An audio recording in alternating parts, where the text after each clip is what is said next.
Hello, everyone, and welcome to the IT Automation Summit. This very special event is brought to you by Red Hat and produced by Actual Tech Media. My name is Keith Ward. I'm with Actual Tech Media, and I am thrilled to be your moderator for this special event. But before we get to today's amazing content, I do need to cover some housekeeping items that'll help you get the most out of this huge day. First off, we want this to be an informative event for you, so we encourage any questions in the questions box in your webinar control panel.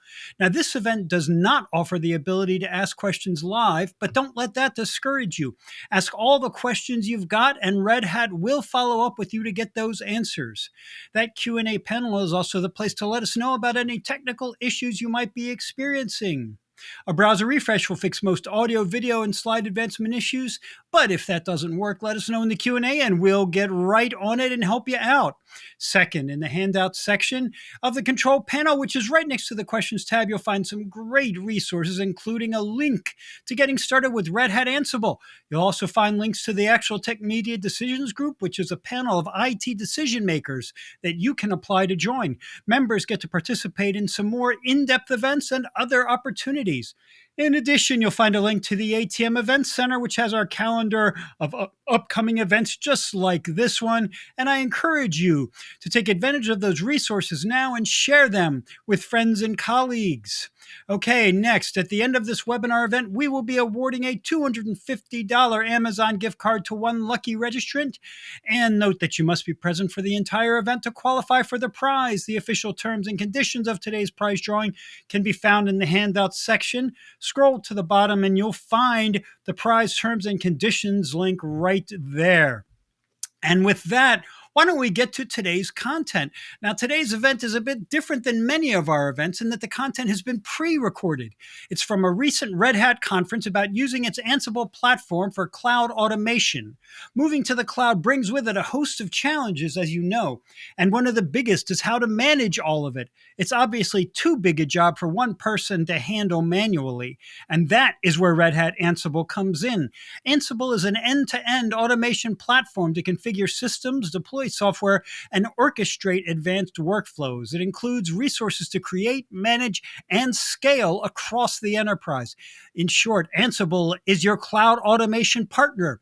And Red Hat has evolved Ansible over the years into perhaps the industry's leading platform for cloud automation. Today's event provides a deep dive into all aspects of cloud automation and using Ansible to help maximize your cloud operations. Our first session, as you can see here, comes from Scott Harwell, Senior Principal Product Manager, who dives into the Ansible roadmap and future of automation. Let's see what he has to say. Hi, everyone. Good morning. You may notice from the schedule that Tim Apnell was originally scheduled to give this presentation. And since so many of you have attended an Ansible Automates in the past, you may have seen him or speak before. And so I will do my best Tim Apnell impression to make sure that I can live up to his reputation for being able to present the Ansible roadmap. So I'm going to go into a couple of high-level items here today that will have deeper sessions as we go on through the day. But as was mentioned, feel free to raise your hand as you may have a question as I go through the content here, and I'd be happy to answer it. So we want to make sure that you walk away from this presentation having a good idea about where we're taking the Ansible automation platform. So there we go, Ansible. Tim Apnell, aka Scott Harwell, up here for you. So when we're looking at how we plan for the next 6 months, year, 2 years with the Ansible Automation Platform, we always start with the set of challenges that you all mentioned in the room previously, and where we see our customers telling us where they have issues. And as you all know, the IT skills gap continues to increase. You all are here because you are more than likely the experts in your domain, or you're trying to solve these particular business problems. But even before coming to the session this morning, I just scanned LinkedIn for some information about automation and what demands are out there. And there were over 14,000 jobs just this morning in the US with keywords like Ansible. And typically, those are roles that need to be filled by people who have no experience automating. And so we know that we need to empower not only people who are aware of the need to automate, like yourselves, but also those people who are going to fill those roles so that they can help you ultimately scale up the platform and the automation within your organizations. We also know that day two operations continue to be the biggest challenge for our customers. So once resources are configured, whether they're on-premise, in the cloud, at the edge, keeping the state of those resources as you define them at deployment time is critically important, right? So that you reduce the risk that was mentioned previously, and that you all can continue to scale your organizations to meet your customers' demands as opposed to worrying about running resources.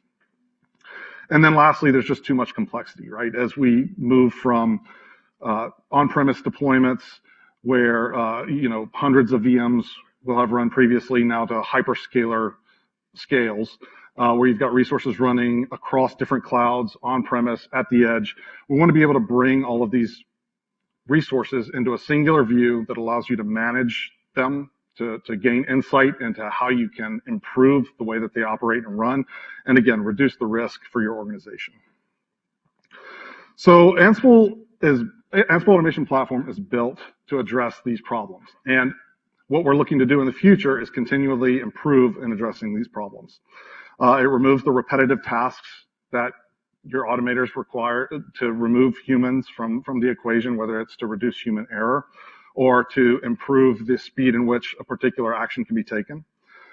We want to be able to empower different groups of people to provide automation and then put boundaries around how that automation gets run. So you as an automator may create a specific automation, but who runs that automation, when it's run, and what boundaries in which it runs are critically important. And Ansible Automation Platform gives you the tool set to define those boundaries around which automation runs. And then we're working on new features like event-driven Ansible and Ansible Lightspeed with watsonx Code Assistant to empower you to do more with the automation that you develop today and will develop down the road. So Ansible is a platform, or I should say an integrated solution for enterprise automation at scale. You may be familiar with some of the items in the list here and not so with others. What we intend to do from a roadmap perspective is continue to fill the solutions between content creation, automation content creation, and automation operation that allow you to both scale up your automation and then empower you to continue to run it at scale over time. Operational tools allow for your organization to take all of that automation content. Now, this could be content that comes from community. Ansible's vast collection of community content is a great resource to start your automation journey. The automation that you create within your organization, or automation that's generated by these new generative AI tools, and apply them to how your organization needs to perform that work.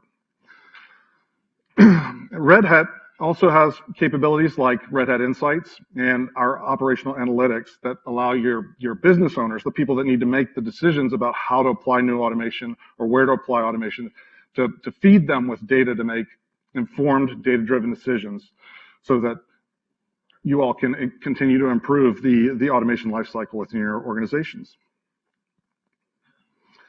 All right, so our Ansible product strategy is built around these four key themes. Automation acceleration is where we empower our customers to be able to accelerate their automation adoption, and that starts with people.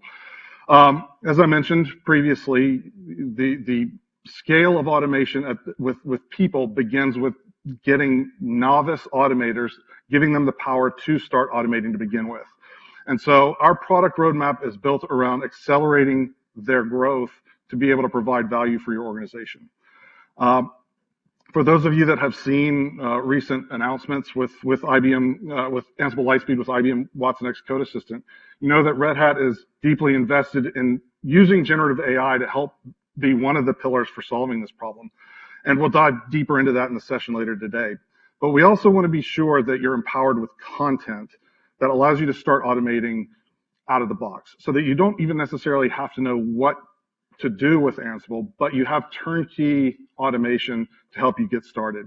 And so we've got initiatives underway at the product level to build out content that will be seeded into the platform when you first deploy it. So when you have Ansible Automation Platform running for the first time It's not a blank slate. You can immediately click a button to create a virtual machine or apply a security group to a network or whatever your automation domain would be. But we're trying to put together a portfolio of curated content that allows you to, and your automators to start your adoption journey faster.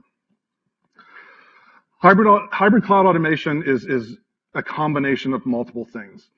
It's a combination of how you deploy Ansible automation platform and the capability of running automation across multiple different domains.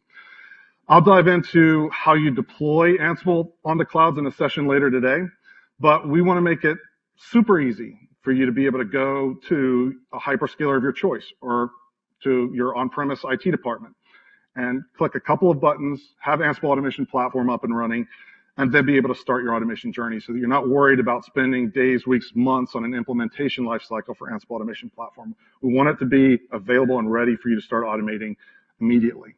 We also want that footprint of automation to be able to scale out wherever you're automating. So if you're running Ansible on Azure or in VMware, that it can reach out to those entities that are running, again, wherever they may be, in different clouds, on-premise, at the edge, and that your Ansible automation footprint can touch all of those resources and keep the state of those resources running as you declare. And lastly, edge automation. So we've got some really neat initiatives underway to make sure that organizations who require really low latency automation or completely disconnected automation have the same capabilities of automating as our customers who are in hyper-connected environments. So you can write a playbook that will run the same against a virtual machine running in Azure or that Intel NUC that's running on an oil rig somewhere. Oh, yes, sir. Yeah, I was just curious. You mentioned VMware. Is Ansible compatible with Proxmox? It is through, your Ansible can run on VMs deployed through Proxmox, just as any other hypervisor, so as long as it's running on top of RHEL and Proxmox. And our community general collection has modules for automating Proxmox. So yeah, absolutely. In fact, I do that in my home lab, so we can talk about that if you're interested. All right, so event-driven Ansible. Many of you are at the planning stages for building your automation and know that you need to react to events as they occur within your automation domain. So event-driven Ansible takes concepts that you may already be familiar with, building your automation, declaring different automation tasks within a YAML file. We've got runbooks now that do the very same thing for reacting to events as they happen in real time, so that you don't necessarily have to be paged and have your SRE team come in and do something manually. You've got your data dogs, your Dynatraces constantly scanning that data, and event-driven Ansible allows you to plug into all of those data sources, look for the events that you know or don't know may happen, and continue to apply the same state of those virtual machines or those cloud resources to continue the application lifecycle and ensure that they remain within the state that you've declared at deploy time, as opposed to having to rely on human intervention in order to keep those resources up and running over time. So I talked just a second ago about Ansible Lightspeed. It's our generative AI service that we announced at Red Hat Summit earlier this year. Think of Ansible Lightspeed as being an entry point into automating.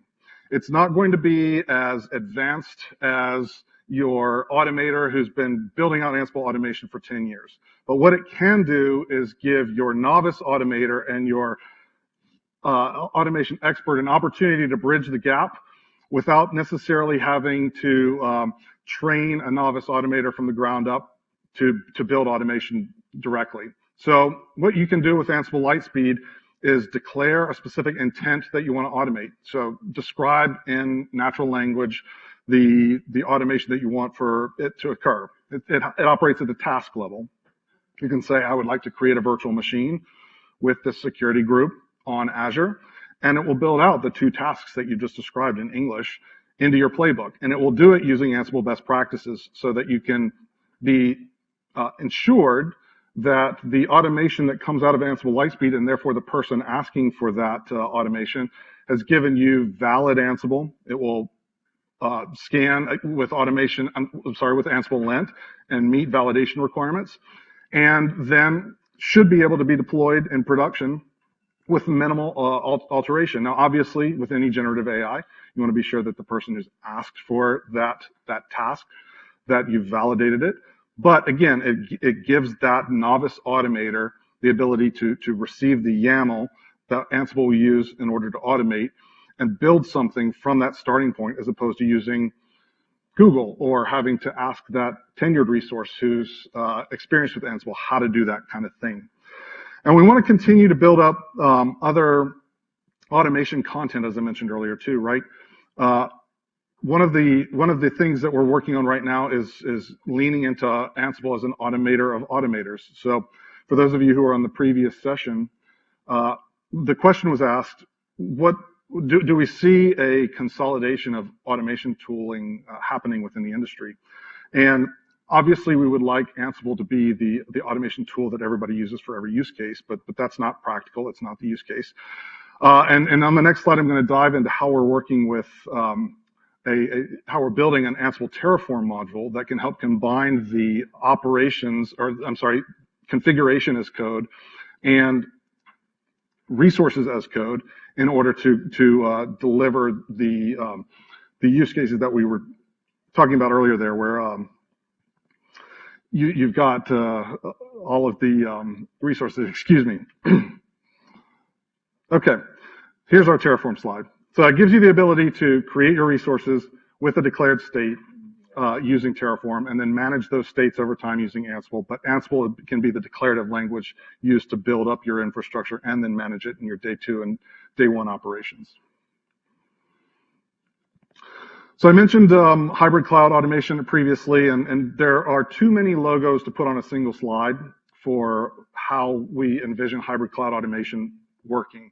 But what we want to be able to do, similar to our question about Proxmox earlier, is make it so that Ansible can both run in the places where you're automating and automate against those resources regardless of where they are. So you have a consistent portfolio of automation. You write once, it can run anywhere, and it can manage those resources in the same way consistently every time. That's going to be the consistent theme with our hybrid cloud automation. So these are the 3 themes that our product team uses to talk about hybrid cloud automation. Orchestration allows your organization to easily develop, track, and manage. This is what you would use Ansible Controller for and Private Automation Hub. These are the products that we have in market today, and we want to continue to expand what you can do with those products in order to continue to have visibility into what's running within your domain and how it's running, and give you the power to improve efficiencies or expand the availability of that automation to the other groups within your organization. Next, that operationalization means visibility into what the automation is doing, right?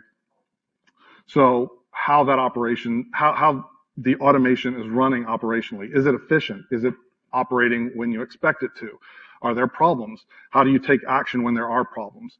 Ansible Automation Platform wants to be the portal in which you find that information, and then you can ultimately take action upon it. And then giving you the opportunity to govern policies so that whether your department writes an automation or another department writes it, that automation becomes available to all organizations or all departments within your organization. And then that automation can be applied using different variables, different resources, different policies as value for each one of those groups in your organization.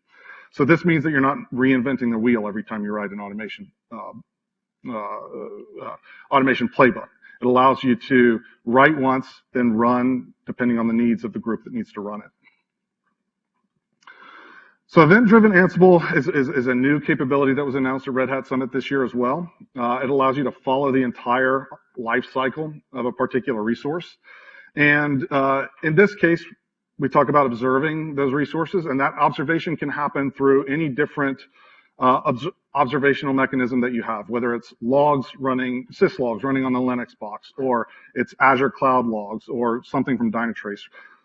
Event-driven Ansible has ways of integrating with each one of those event sources, and then depending on the way that you've declared your rules, you can take different actions based on different events that are occurring. So if a system stops responding within Linux, you may want to run a particular automation, but you probably want to react differently if firewall D or system D are reporting those particular issues. And a rule book will allow you to set conditions within that event listener and then ultimately shuttle an operation off to AAP in order to take action based on what event just happened.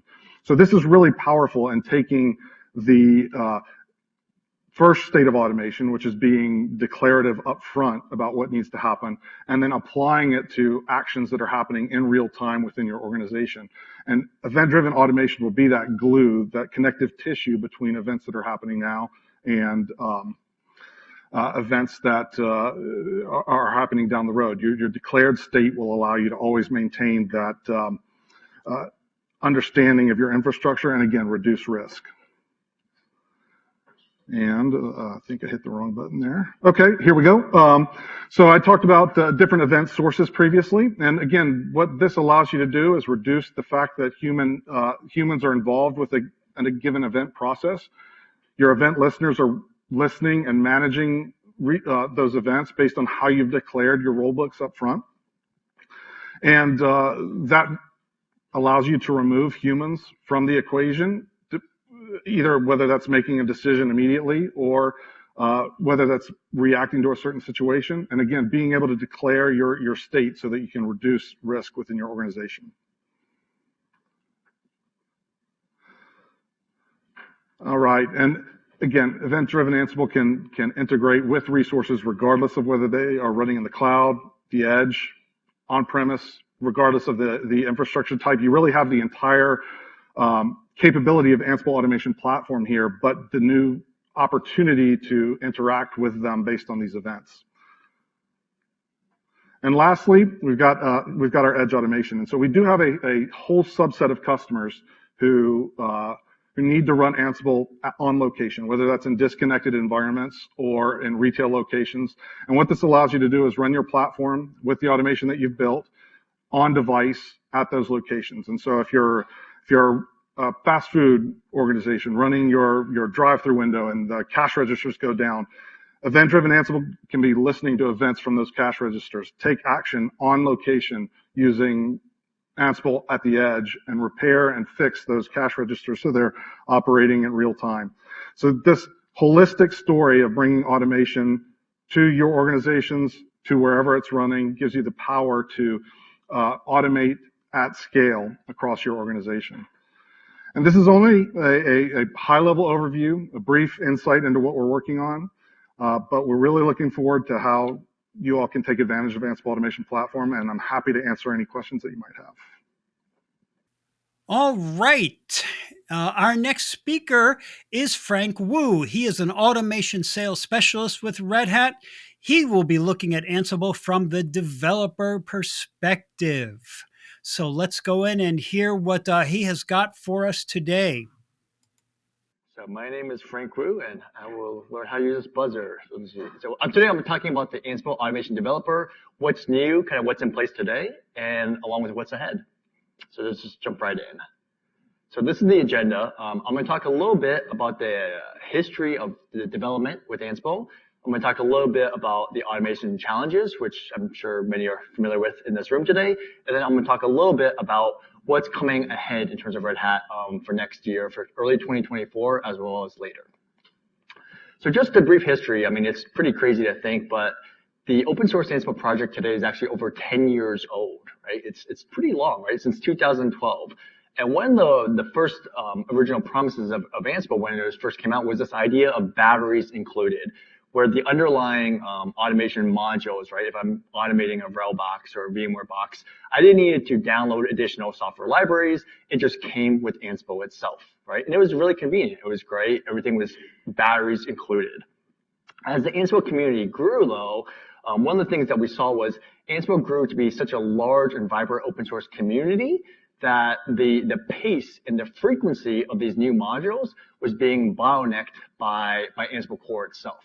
So because the Ansible project only released every 4 to 6 months, if a new Cisco Ansible module came out and they were solving that bug fix or came out with new functionality, as a user, you have to wait 4 to 6 months, right? So what we did was, starting in 2019, we announced this concept of collections. And Ansible collections are basically a data structure where we've kind of decoupled the idea of Ansible content with Ansible itself. And since I think 2019, within Ansible 2.1 to 2.11, we now fully support it. Another big feature that we came out with as part of the Ansible Automation Platform 2.0 was the concept around execution environments. I'll talk more about these kind of features in the later presentations, but the idea of execution environments gave users kind of domain-specific execution environments that enabled greater flexibility, manageability, and scale, right? Because as Ansible grew, we saw different groups using Ansible, the Linux team, the Windows team, the networking team.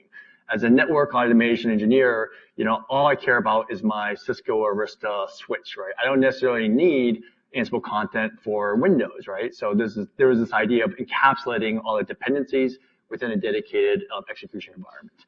And since then, Red Hat, we've continued to improve the feature of the automation platform with things like EDA, event-driven automation, which Scott talked about, along with things like Ansible validated content, where we do want to deliver more content out of the box, turnkey, not just modules, but the idea of Ansible roles and Ansible playbooks themselves. So a little bit about collections. What are collections? Just to give everyone kind of a foundation base set, right? Is collections are a data structure containing content. It may be modules themselves, but they may also be playbooks, rows, plugins, documents, right? So it's not just modules, but also playbooks and rows. Before Ansible Content Collections came, again, you can see this time window. Users had to wait 4 to 6 months, right, for a new Ansible module if a new bug fix came out.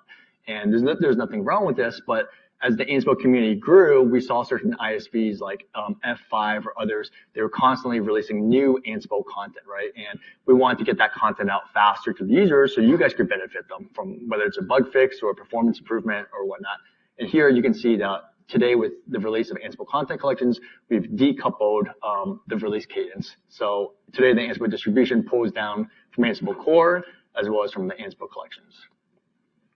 All right, I'm from New York, so I'm going to take a breath, slow down for a little bit.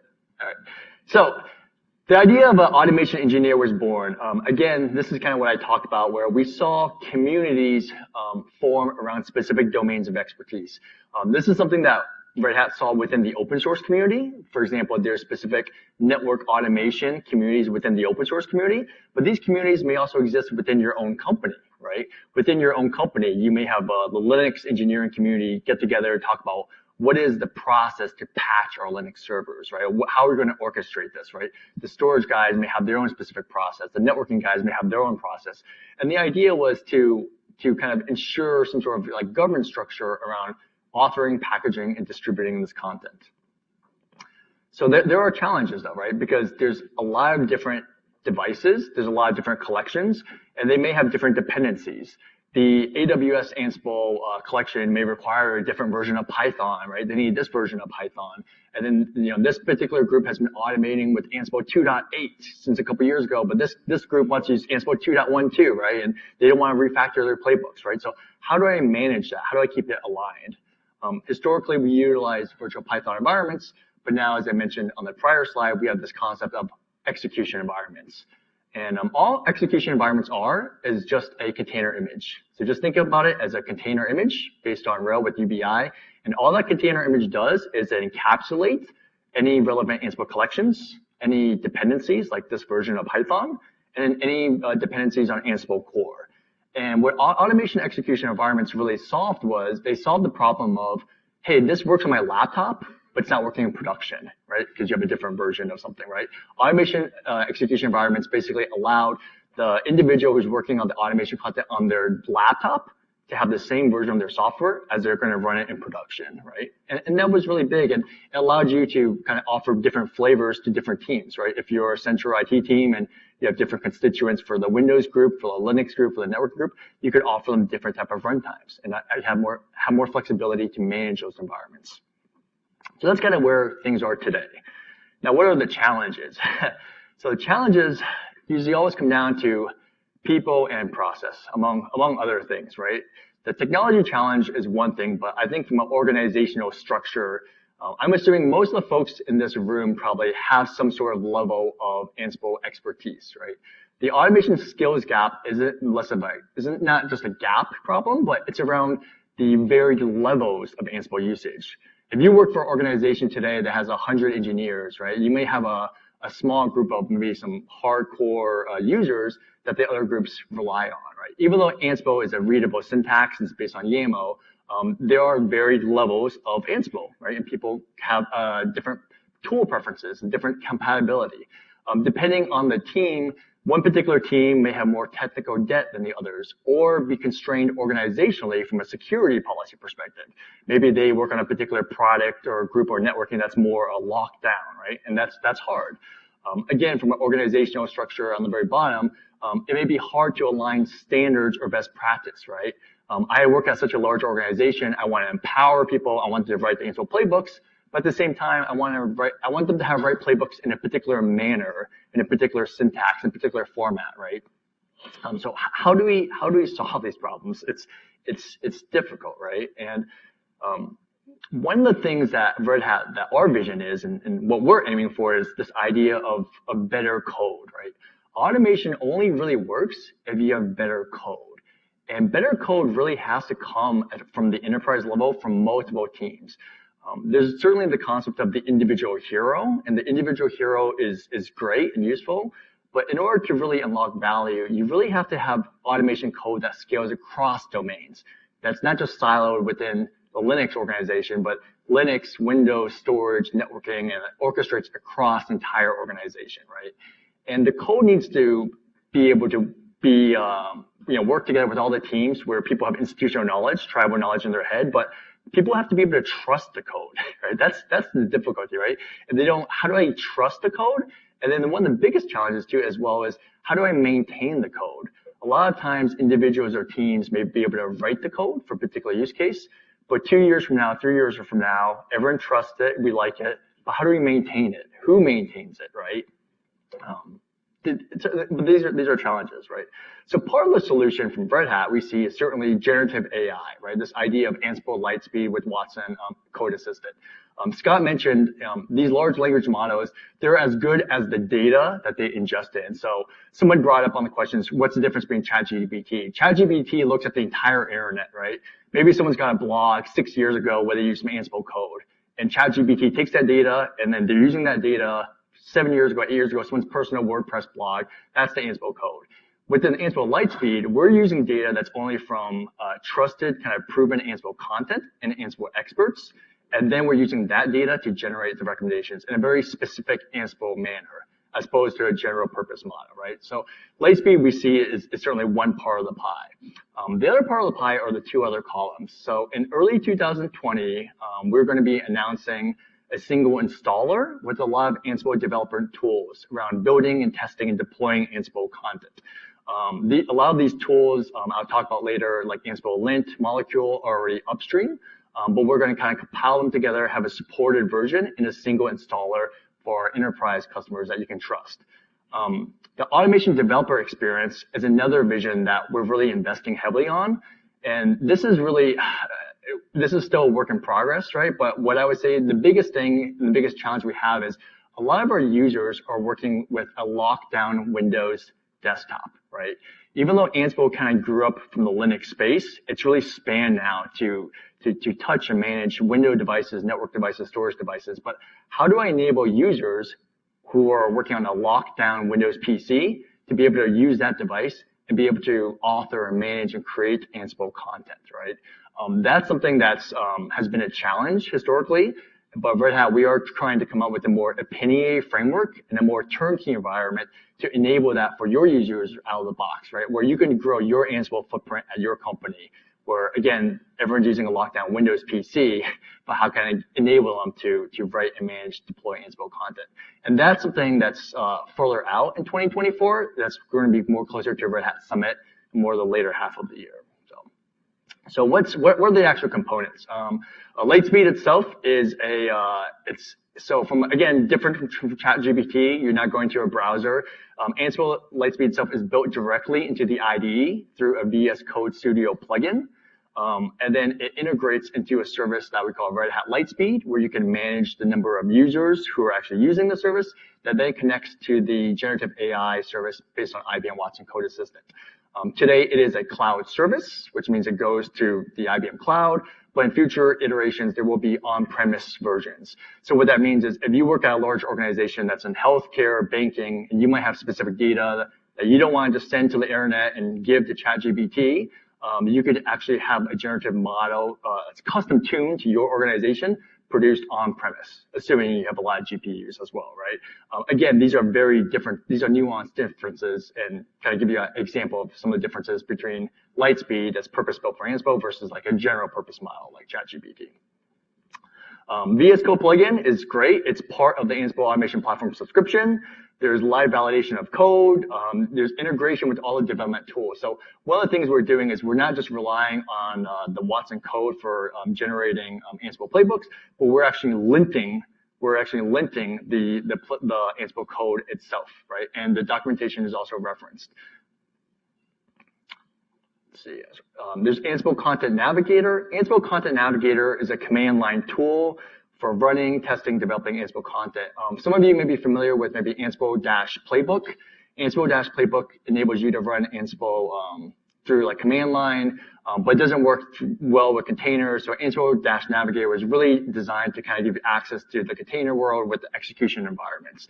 It also gives you a lot more visibility into like troubleshooting, developing playbooks, right? Ansible Lint, this is a big one. This is a command line tool that allows you to lint playbooks and rows. Again, these are command line tools, but what Red Hat has done is we've integrated these directly into the VS Studio Code plugin, right? So from a user experience perspective, even though these are command line tools, you can download the VS Studio Code plugin and it will lint things for you.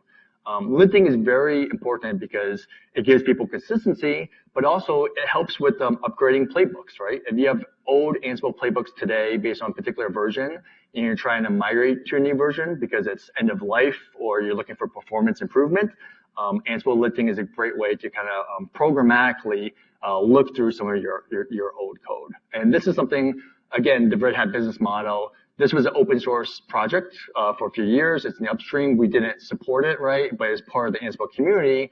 But now, as of 2.3, Red Hat is fully supporting it. If you have any issues, part of our values, you can support a support ticket, right? Go talk to the engineer, right? If you're having issues with it. Ansible Molecule. This is something that is in developer preview today, which means Red Hat does not fully support it yet, but we will be fully supporting it, I believe, by the end of 2024. Ansible Molecule is an open source project that's designed for functional testing of Ansible. And one of the reasons why we don't fully support yet today is that there are some changes to this project that if you use it today is being broken today. So today, if you want to use Ansible Molecule, for example, the provisioning that's being done, you need to know Python, some bits of Python. And Python is great, but not everybody knows Python, right? So within Red Hat, we're trying to grow the community as large as possible. So Molecule is kind of being refactored where the provisioning that's being done for the test environment for functional testing is now being run by Ansible playbooks themselves, right? That makes sense. Like, why not do that?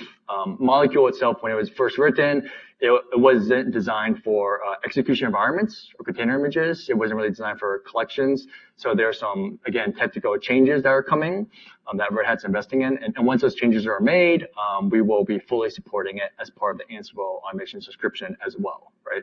But again, these are tools that are available now in the upstream that you can certainly play around with, try them out, and like anything, give us feedback, right? Because that's part of Red Hat is to ensure like a better user experience.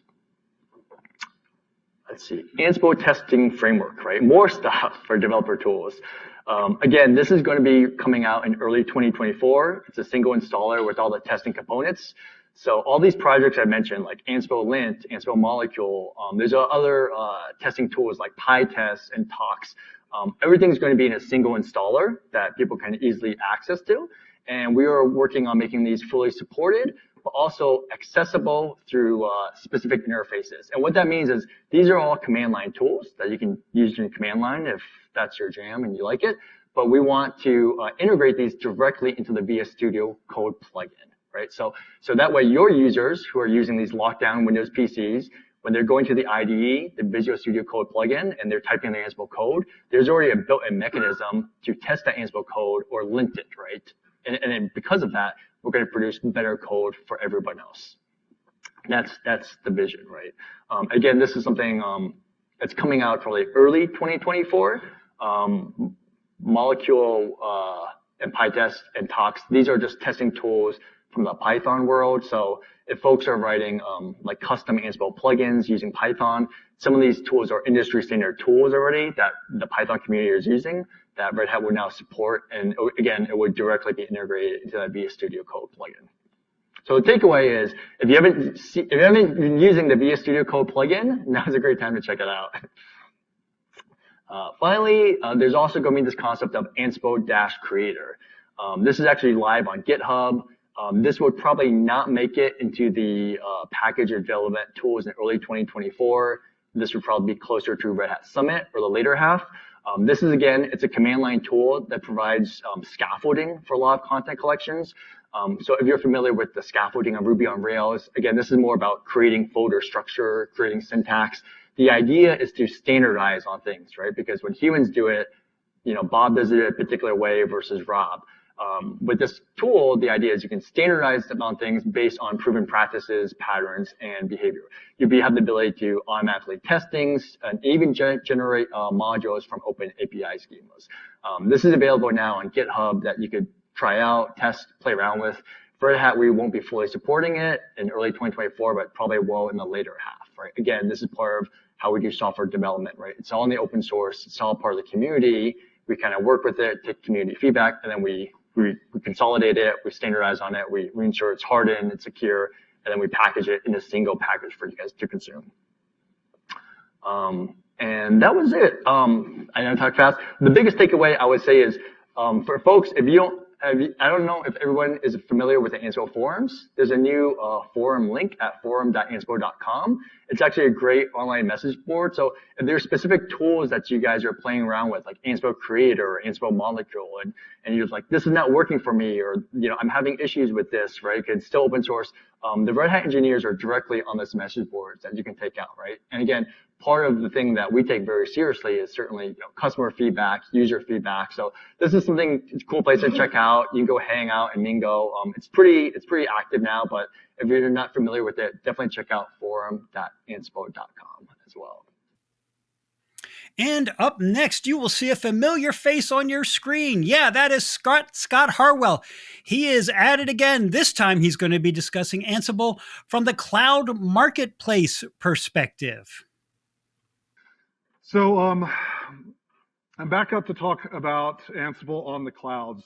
Ansible from cloud marketplaces. This is my domain, or one of my domains here at Red Hat, and I've been doing this for about 2 years. So like last time, fire all your cloud questions at me, and I will do my best to answer them for you. But in this presentation, we're going to go through a couple of things. We're going to first talk about our cloud marketplace buying and deployment circumstances. We've got a lot of different types of options across the different hyperscalers that I'll go through with you. I'll talk about I'll talk about our managed opportunities or options, as well as our self-managed options. And then I'll dive into what some of our architectures look like and how you might be able to apply those or take those as examples if you're considering deploying Ansible on the clouds. And then, of course, we'll leave some time at the end for QA. So our marketplace offerings span the 3 primary hyperscalers right now. We're on Azure, on AWS, and on Google Cloud. All of the cloud offers, regardless of the offering types that I mentioned previously, are purchasable through the hyperscaler cloud marketplaces. So if you go to the Azure Marketplace or the AWS Marketplace, you'll find our listings there. Each of them has some slight nuances to it that I'll get into, but the marketplace is the way in which you transact to buy AAP on the clouds. Each of the cloud marketplaces offers, to some degree, application of the purchase to your cloud committed spend. And again, each hyperscaler has slightly different rules. I won't go into each of them, but if you've got a hyperscaler cloud committed spend agreement, you can buy Ansible through that agreement, and it will help burn down your commitment to your hyperscaler through that purchase. And of course, as I mentioned previously and Frank did, just because you've deployed in the cloud doesn't mean that you can only automate within that cloud. Each Ansible deployment is Ansible Automation Platform. So depending on your networking configuration, or basically the configuration outside of Ansible Automation Platform, you can automate anywhere. If you've got transit networking going to your on-premises data center, or if you allow for Ansible Automation Mesh to communicate across the public internet between your Ansible Automation Platform deployment and your edge devices. Again, connectivity is up to you for how you implement. You have all of the options there to deploy Ansible Automation Platform through the clouds. So first I want to talk about our managed application on Azure.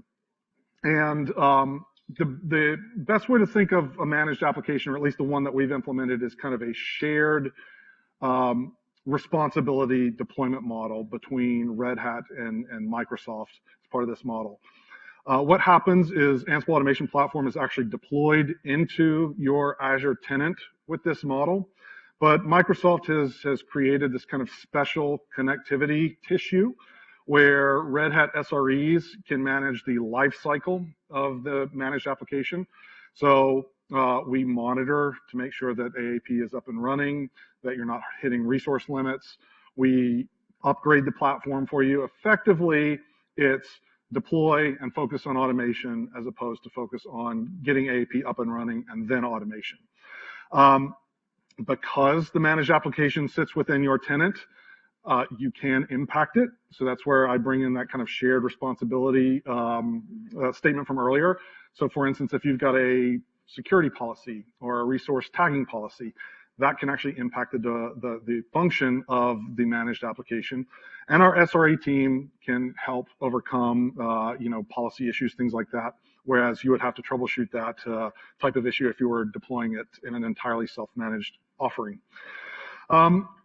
So we've also got self-managed offerings. And in this type of offering, again, you're buying through the hyperscaler, but you're deploying and managing AAP just as if you had bought subscriptions through your Red Hat account executive. You can use the Ansible Automation Platform installer, which is available through RPMs or downloading the or downloadable from Hybrid Cloud Console. And if you're deploying on OpenShift through ROSA or Arrow or OpenShift products, you can use the AAP operator, which, like an SRE in a box, you deploy the operator and it will stand up AAP within your OpenShift cluster.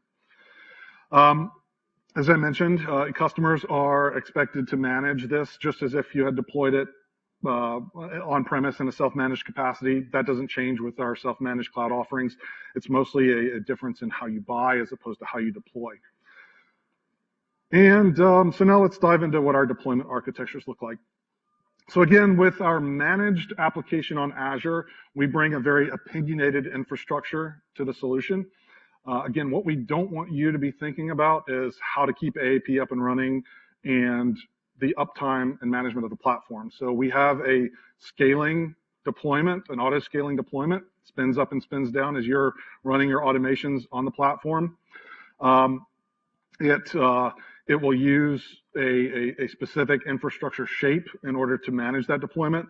And we've got customers who are scaling, are using our platform here to scale to tens of thousands and hundreds of thousands of nodes per month.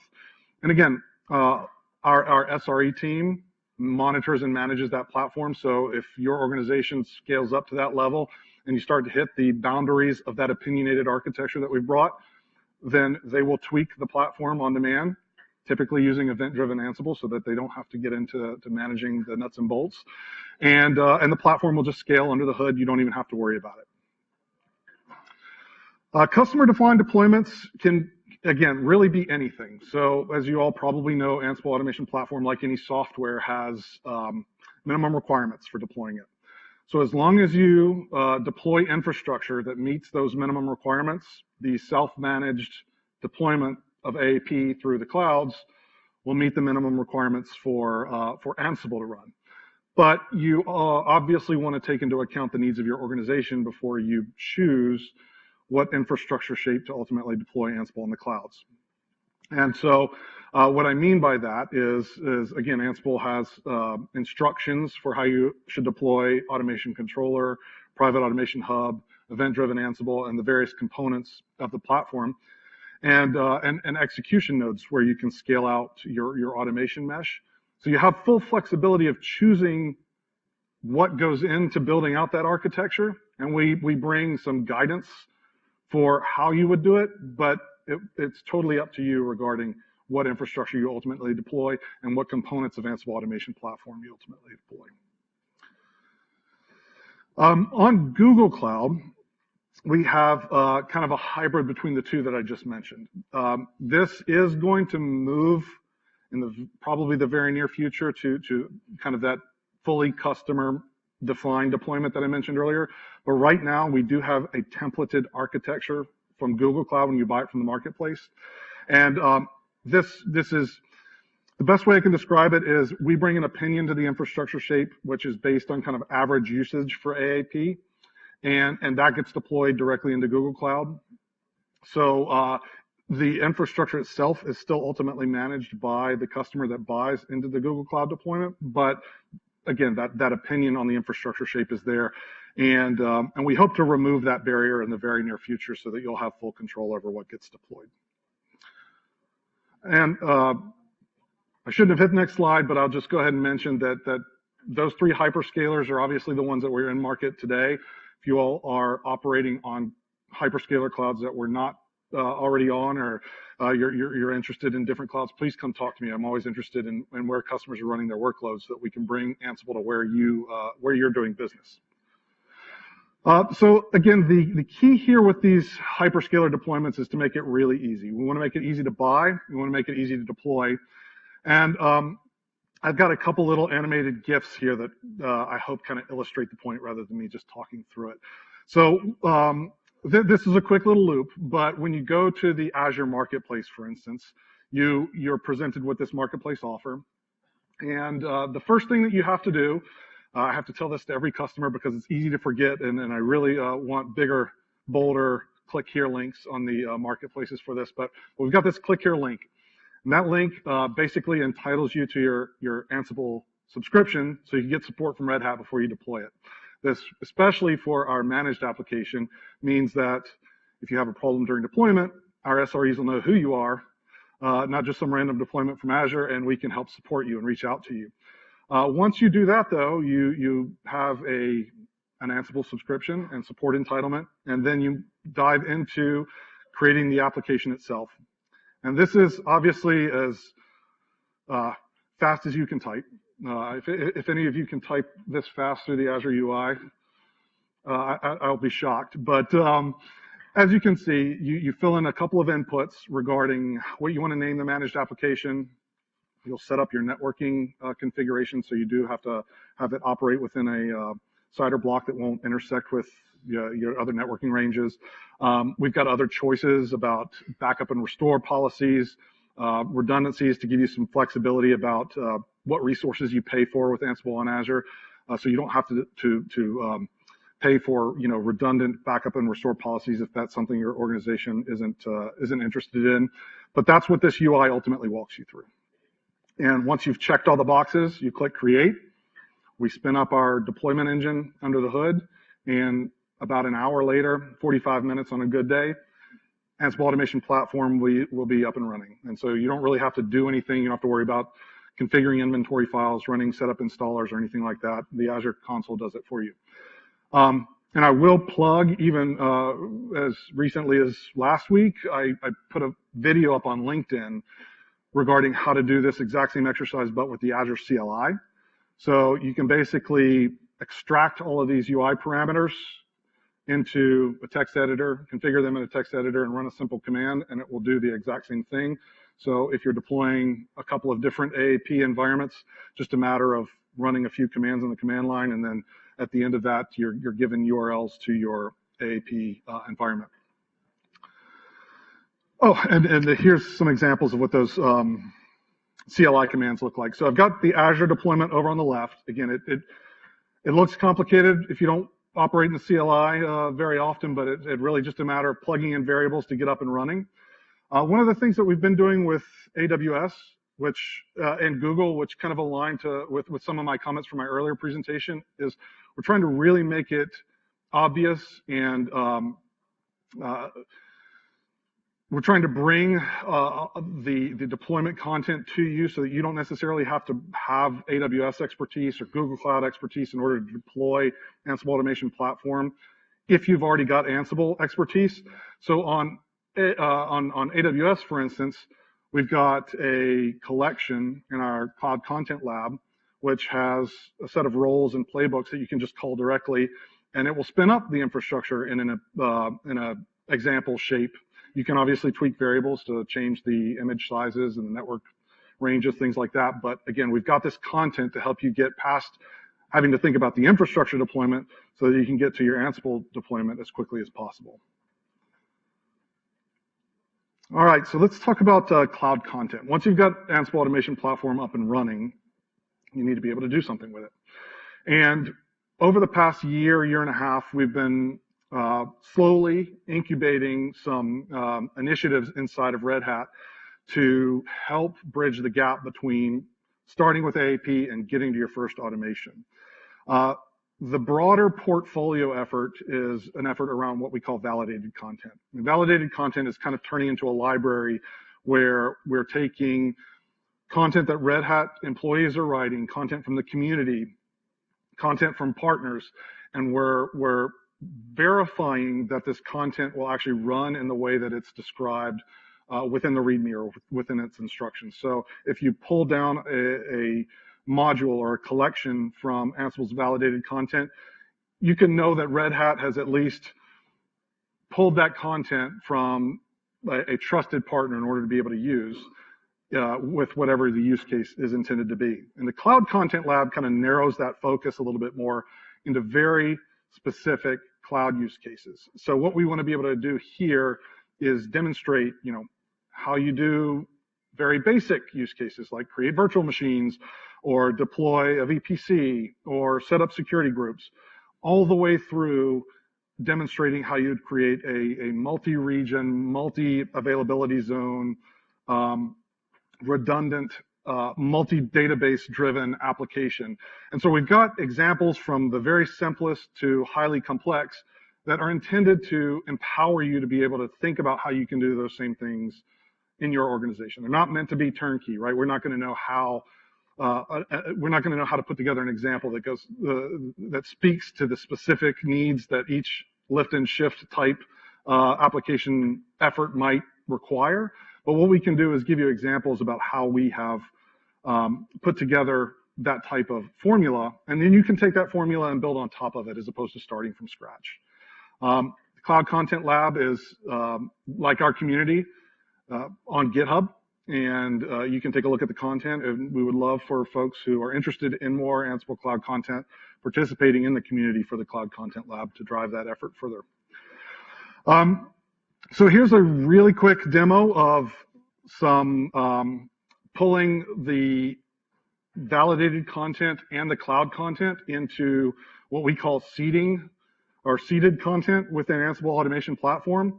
So I mentioned this in my previous session, but when you deploy Ansible Automation Platform today, for the most part, it's pretty much a blank slate. There aren't example job templates and things like that available to you to get started if you're a novice automator.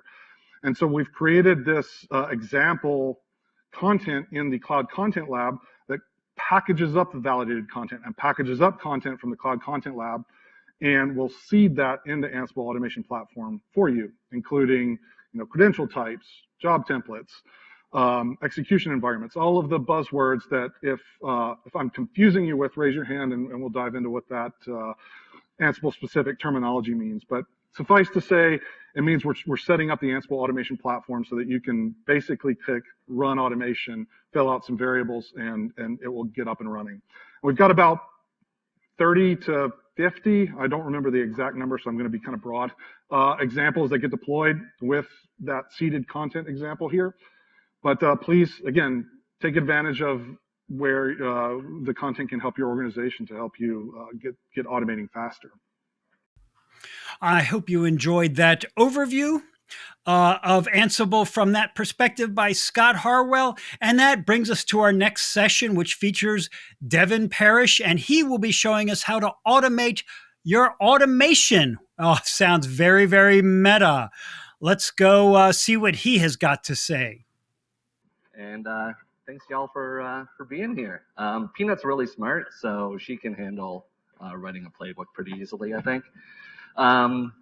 But yes, like Matt said, I'm Devin Parrish. I'm a senior Ansible solutions architect here at Red Hat. And today I want to go through a topic called Automate the Automation Platform. It actually plays pretty nicely into Scott's session right before lunch. So Scott was talking about a variety of different things, but one of the aspects he was talking about was seeding your content into AAP, right? You have your job templates, credential types, credentials, workflows, yada, yada, yada. And who actually wants to go and manage and create those different objects by hand, right? The whole idea, we're all here to automate things. So why not automate the automation platform? And so that's what we're going to talk about today. And I think we're all kind of in agreement and we all understand kind of what automation gives us. Right? We have the ability to define or declare our automation as code, store that in some sort of version control, likely Git, have code review, have people look at it, maintain history of that code over time, gives us consistency as things go on as well, right? So that you can write it once and then you can apply that in an idempotent way over and over and over again, get the same results. We can tie into CI/CD systems, right? So that we can further automate kind of what goes on after a PR is merged or something along those lines. We want to remove our errors, and by removing actual human work, we can accomplish that. And we have a vast amount of systems across our infrastructure, across different environments, and we want to go and manage those in a consistent way. Right? So automation gives us all that kind of stuff. Now, one of the, I'll say, downfalls, to adopting and automate the automation platform approach is that it's a little bit more time consuming to get started, right? Instead of going into the automation controller UI and going and clicking buttons and filling stuff out, right? That's all pretty straightforward, right? You're going to go and start writing Ansible to actually go and accomplish that, right? So you'll need to learn tricks of the trade, and hopefully I can share info on how you can do that here today. But ultimately, if you're doing things manually, we all know it doesn't scale, and it can be tedious, right? So when we're looking at what Ansible can automate, we know Ansible can automate a ton of different technologies. One of the areas we're really going to focus on here in this talk is automating an application, and that application or applications will be applications that make up your Ansible automation platform environment, right? Automation controller, automation hub, going and automating against those two components. So what can you actually automate in this context? Basically everything, right? So everything that you see in the various UIs that you might log into in your web browser when you're talking about controller or a hub, you can actually go and start automating the creation, the management, and the general life cycle of those objects that exist in those two different components in AAP. You got your projects, your credentials, credential types, job templates, workflow templates, execution environments, the actual cluster settings themselves, amongst many other things when you're talking about automation controller. And then when you're talking about automation hub, similar idea, right? You have collections, you have synchronization of those collections. You want to go and automate the operation of Automation Hub. You can do that in an automated way. So how can you go about doing this? Number one, programmatically, right? So Automation Hub as well as Automation Controller have a REST API. So you can go and start writing some code. You can use curl. You can use whatever programming language you want and go and start hitting the API to accomplish the automation you're looking for.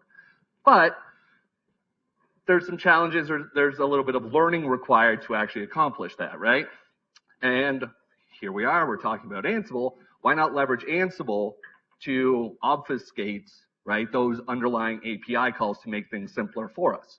So what you'll find is there's a couple different collections that exist that have content, such as Ansible modules, for example, that you can go and use to go and take care of, the underlying plumbing to go and automate controller, and you'll find there's a collection as well for Hub as well.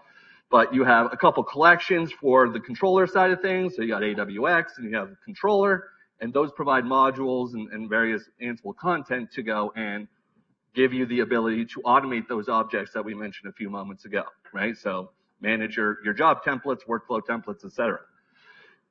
Furthermore, right, an even more abstraction over the abstraction, I'll call it, is validated content.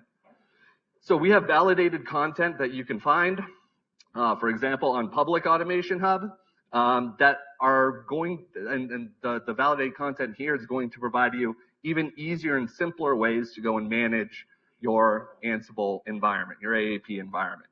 So there's a library for, or a content collection for controller config, automation hub config, AAP installation, general maintenance of the AAP environment. You'll find that there are collections to use to accomplish that.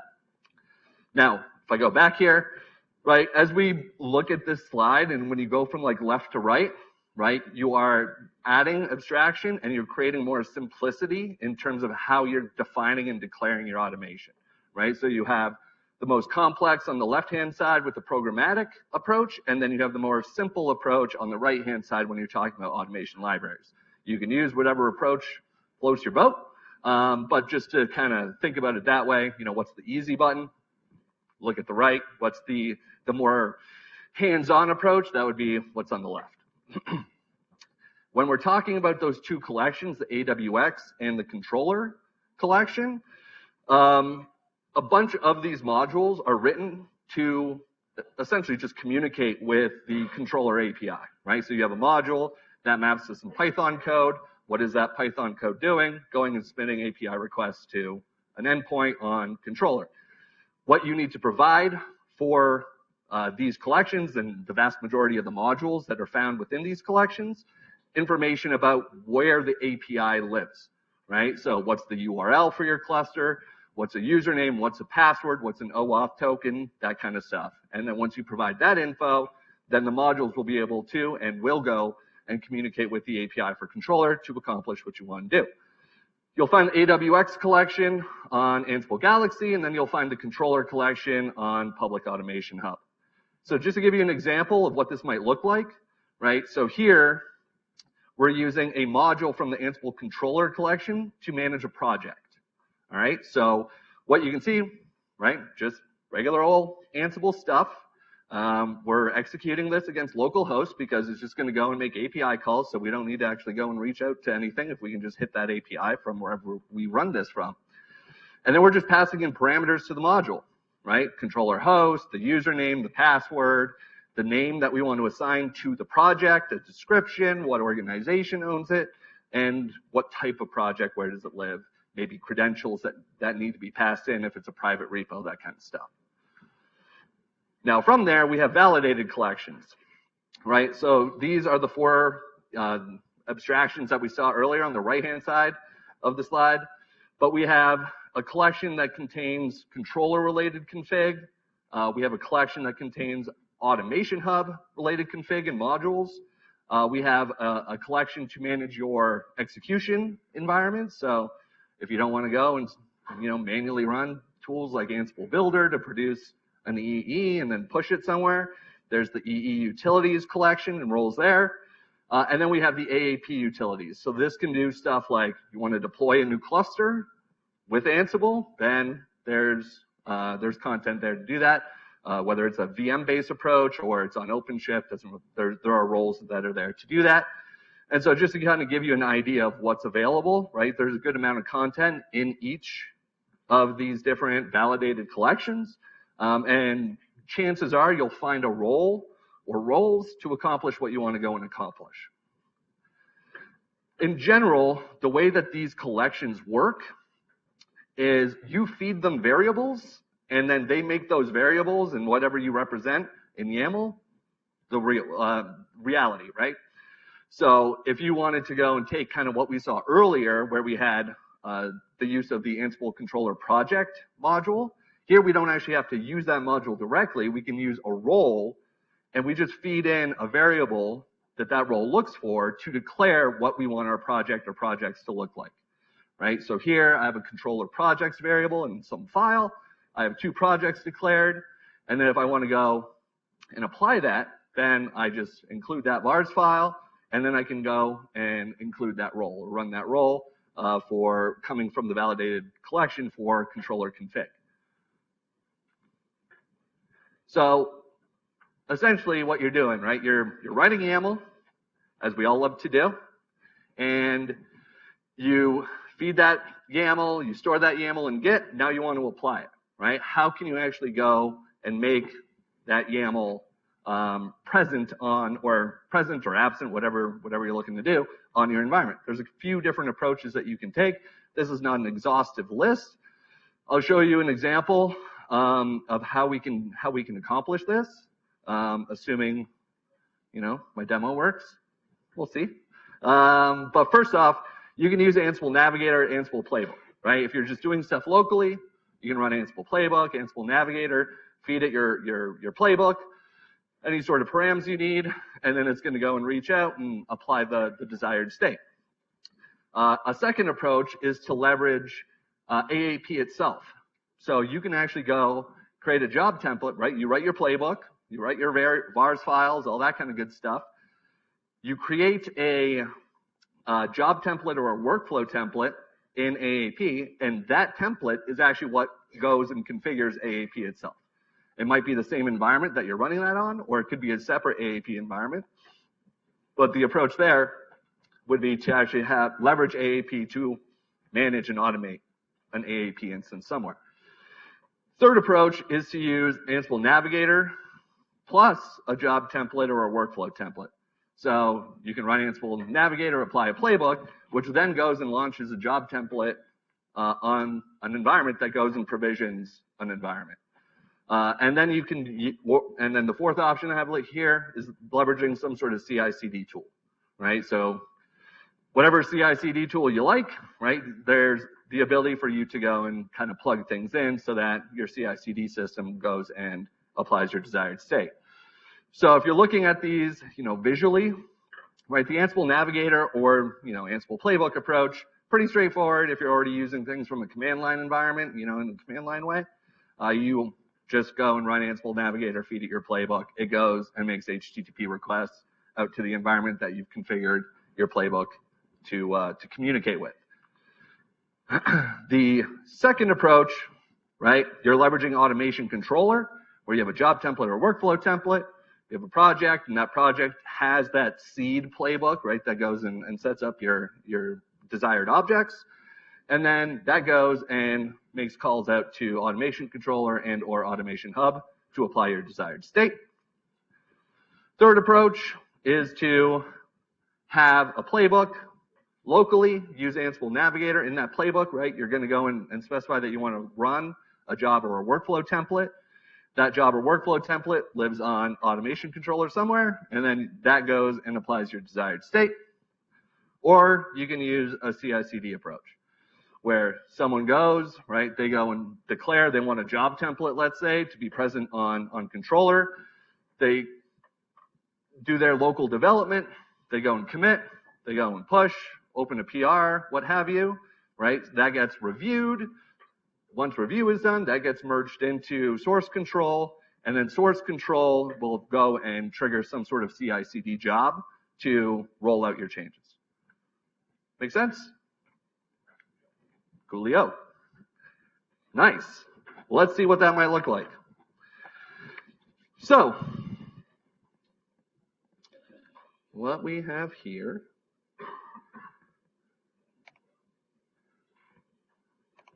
So what I have here, pretty empty instance of AAP, right? It's just got kind of like your default kind of projects and, your demo template, all that kind of good stuff. what I have here are just a couple of things I was using to prep. So I have one that deletes something, which we're not going to use. But I also have like this seed job template. While this seed job template is present, I didn't create it manually. I let my CI/CD system actually create this job template along with the project and credentials so that I can go and roll out my changes.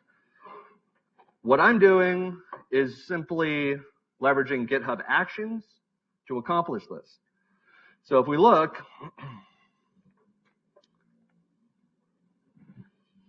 over here, so my action, right, and aside from installing some tools, well, actually first, I'm doing linting of code, right? So if my code passes the linter, then we'll proceed. If it doesn't, then nothing actually goes out to my environment. And then we have the publication or the seeding to AAP. So in this case, I'm just installing some requirements. I'm installing essentially Ansible command line. I'm installing the required collections that are found in my requirements file. And then I'm doing some pre-seeding of some initial secrets, right? So this repo, I have some secrets defined for information such as the URL to my cluster, username, password, as well as a vault password. In this repo, if we look over here under orgs vars, I have some directories that hold the definition of the objects that I would like to have present on my cluster, on my environment. So if we look, for example, here, right, I have a bunch of custom credential types, right? So you can look and see what this looks like, right? It's just, again, Ansible vars, and all of the vars expectations is documented when you're looking at the documentation for the respective collections. And then you can see other things, right? So I have credentials in here, and you can look at, credentials. So these are encrypted with Vault. That's why I have that Vault secret on the repo, and so on and so forth, right? I got a bunch of other stuff, just mapping to, controller objects in this case. I have two playbooks that are performing the automation for me. One playbook is doing that pre-seeding. So that's what's happening in GitHub or via a GitHub action. And then that's going to go and fire off the job template that's going to take me to the end of the road, take me to my desired state. Question?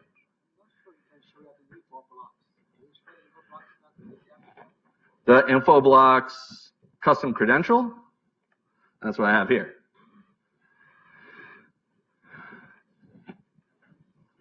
Yeah, so you're defining your inputs and your injectors, right? Just like you would do in the controller UI. You have the two fields, you have inputs, you have injectors. That's what all I'm doing here is via YAML. So yeah, if you write a playbook with the InfoBlocks Ansible collection, it goes and communicates with the InfoBlocks API. This isn't a playbook or anything like that. This is just a custom credential. Now, let's come over here. And let's say we want to add something to the environment, right? So here I'm declaring a workflow. The workflow here, setting up various fields on the workflow, setting up the various nodes on the workflow, right? What are the different, essentially, actions that should take place? And it's just referencing various different job templates, which are also defined in this repository. So let's say we make a change.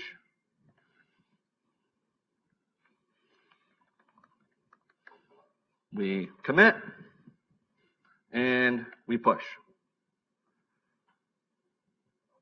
If I come back to GitHub, what we should see is an action. That action is running. I am doing my linting. Again, this doesn't have to be GitHub. It could be whatever tool you're you're using already. So we lint. Hooray! Linting is good. And now, publication.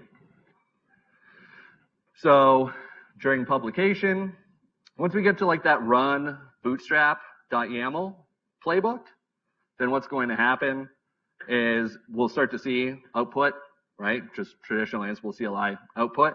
And it's going to go and create some of those initial objects on my cluster and then launch a job template. It will also create that job template. And so once that goes and runs through, we should see momentarily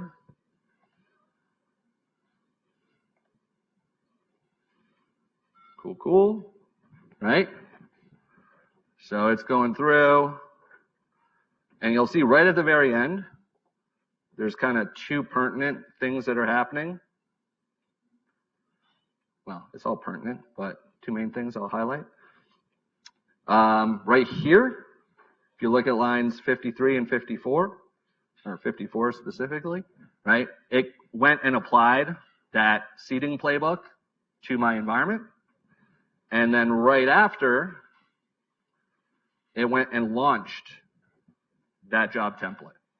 So if I go back over here, right, we can see we have, if I can catch this in time. There we go.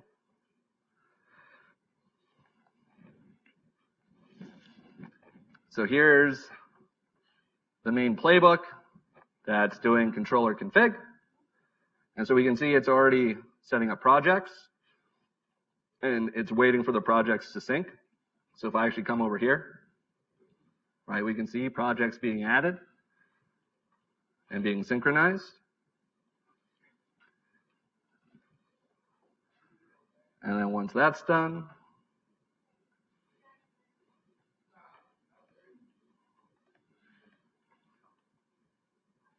right, we have inventories being created,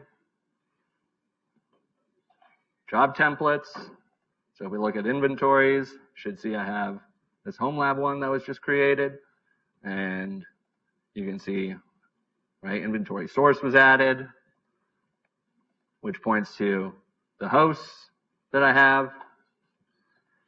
And then we have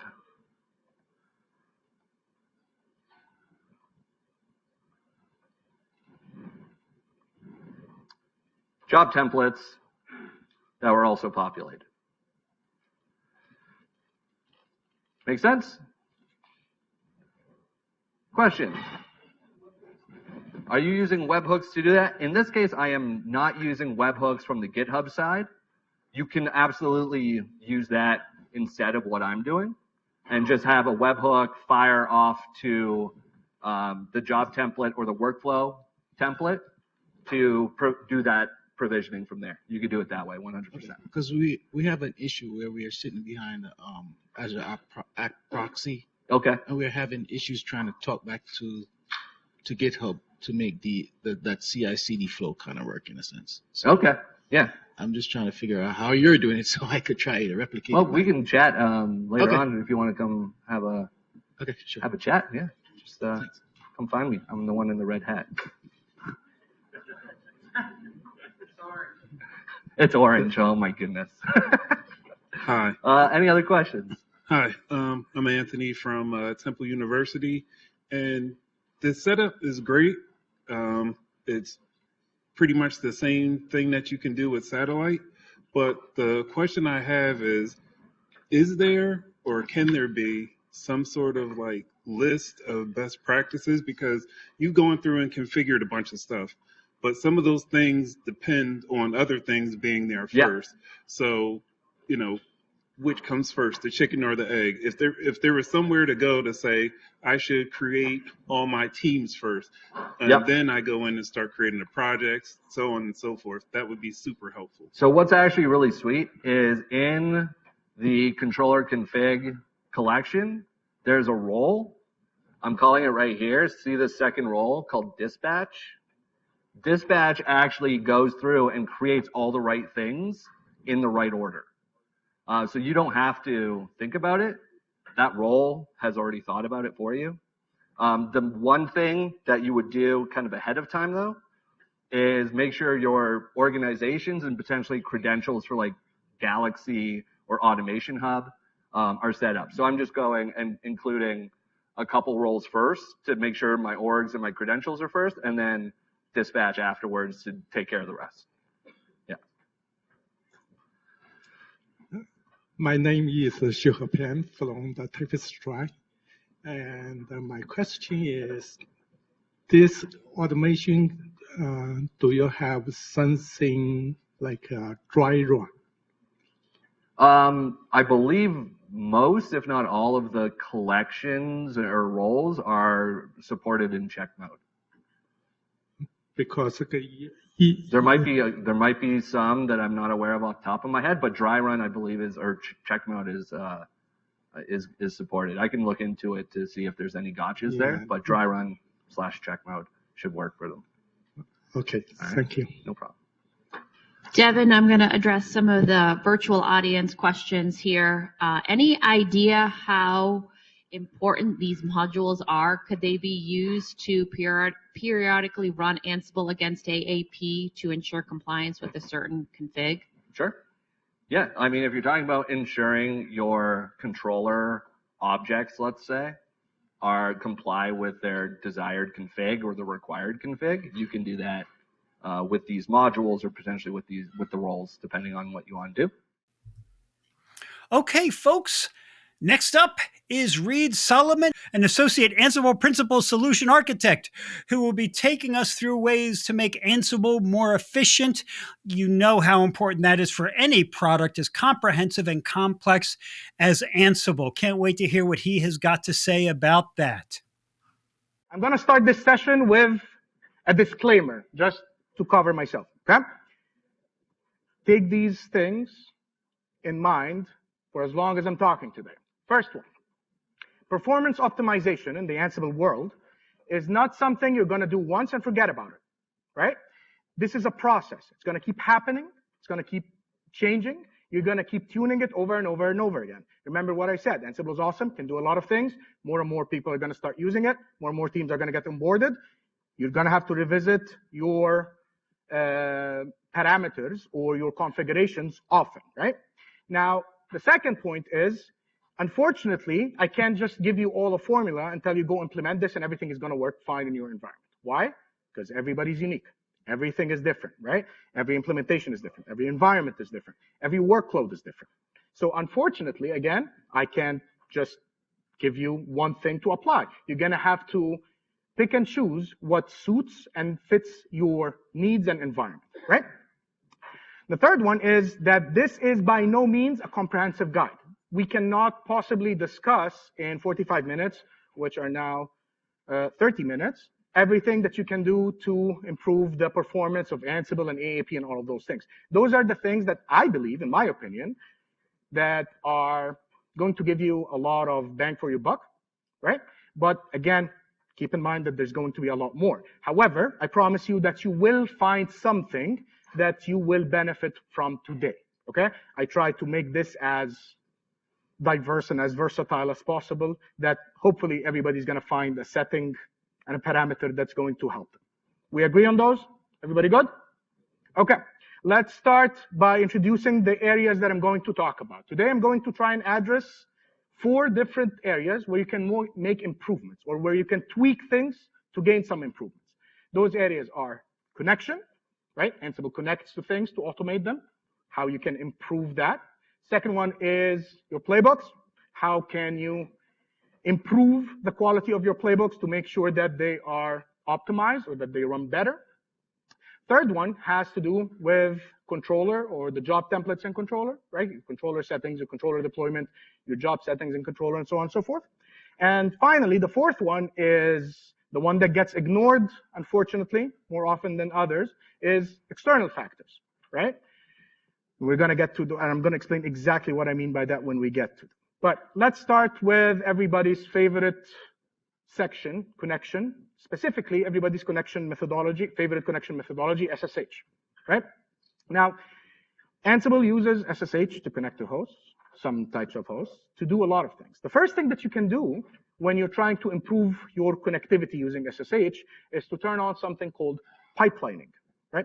Ansible, without getting into too much detail, pipelining in general, Ansible works by creating like a directory and then copying over module code and executing it and things like that. When you turn on pipelining, what you're doing is that you're minimizing the number, or you can run a lot of modules without actually having to transfer code. It's just passing the code over the STDIN of the connection, right? So it speeds things up a lot. This is, hands down, probably what's going to give you the highest performance benefit when you are talking about tweaking your SSH connection. Now, someone's going to ask, if it's that good, why isn't it on by default? That's an excellent question. Thank you for asking it. It's because it cannot run completely everywhere, right? There are situations where you cannot use pipelining. So if you're trying to do that, make sure to talk to your neighborhood-friendly Linux admin and ask them, can I do this? What's required TTY?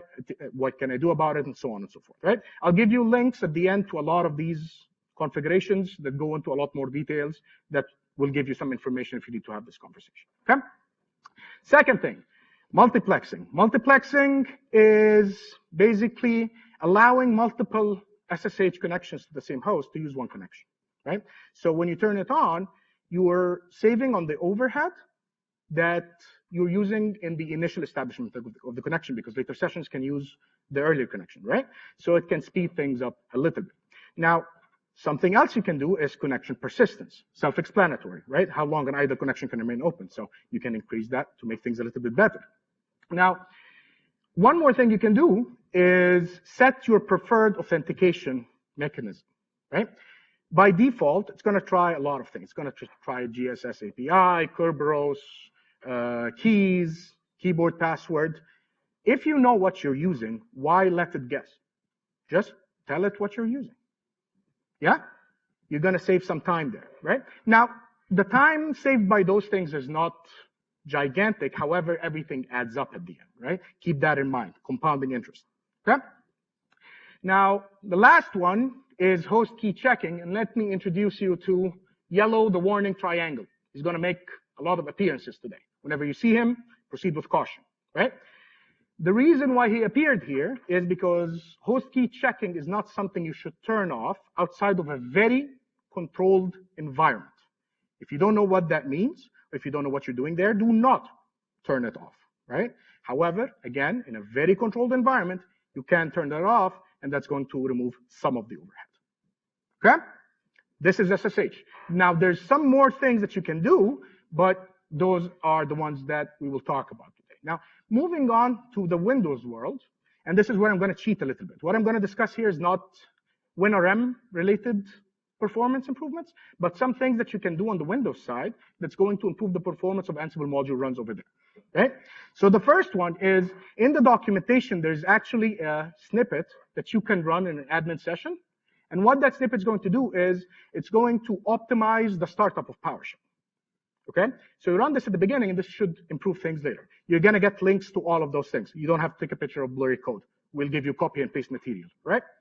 So you run this, it should improve PowerShell startup for subsequent module runs. Now, something else you can do on the Windows side is, if you're using Ansible to build golden images, and you are planning on spawning instances from those golden images later on, one thing you can do is that you can pre-process the engine queue in your building process, so that the initial startup of those machines doesn't have like an unusually high CPU process running at the beginning to process that queue, right? You do this by including a module at the end of the playbook.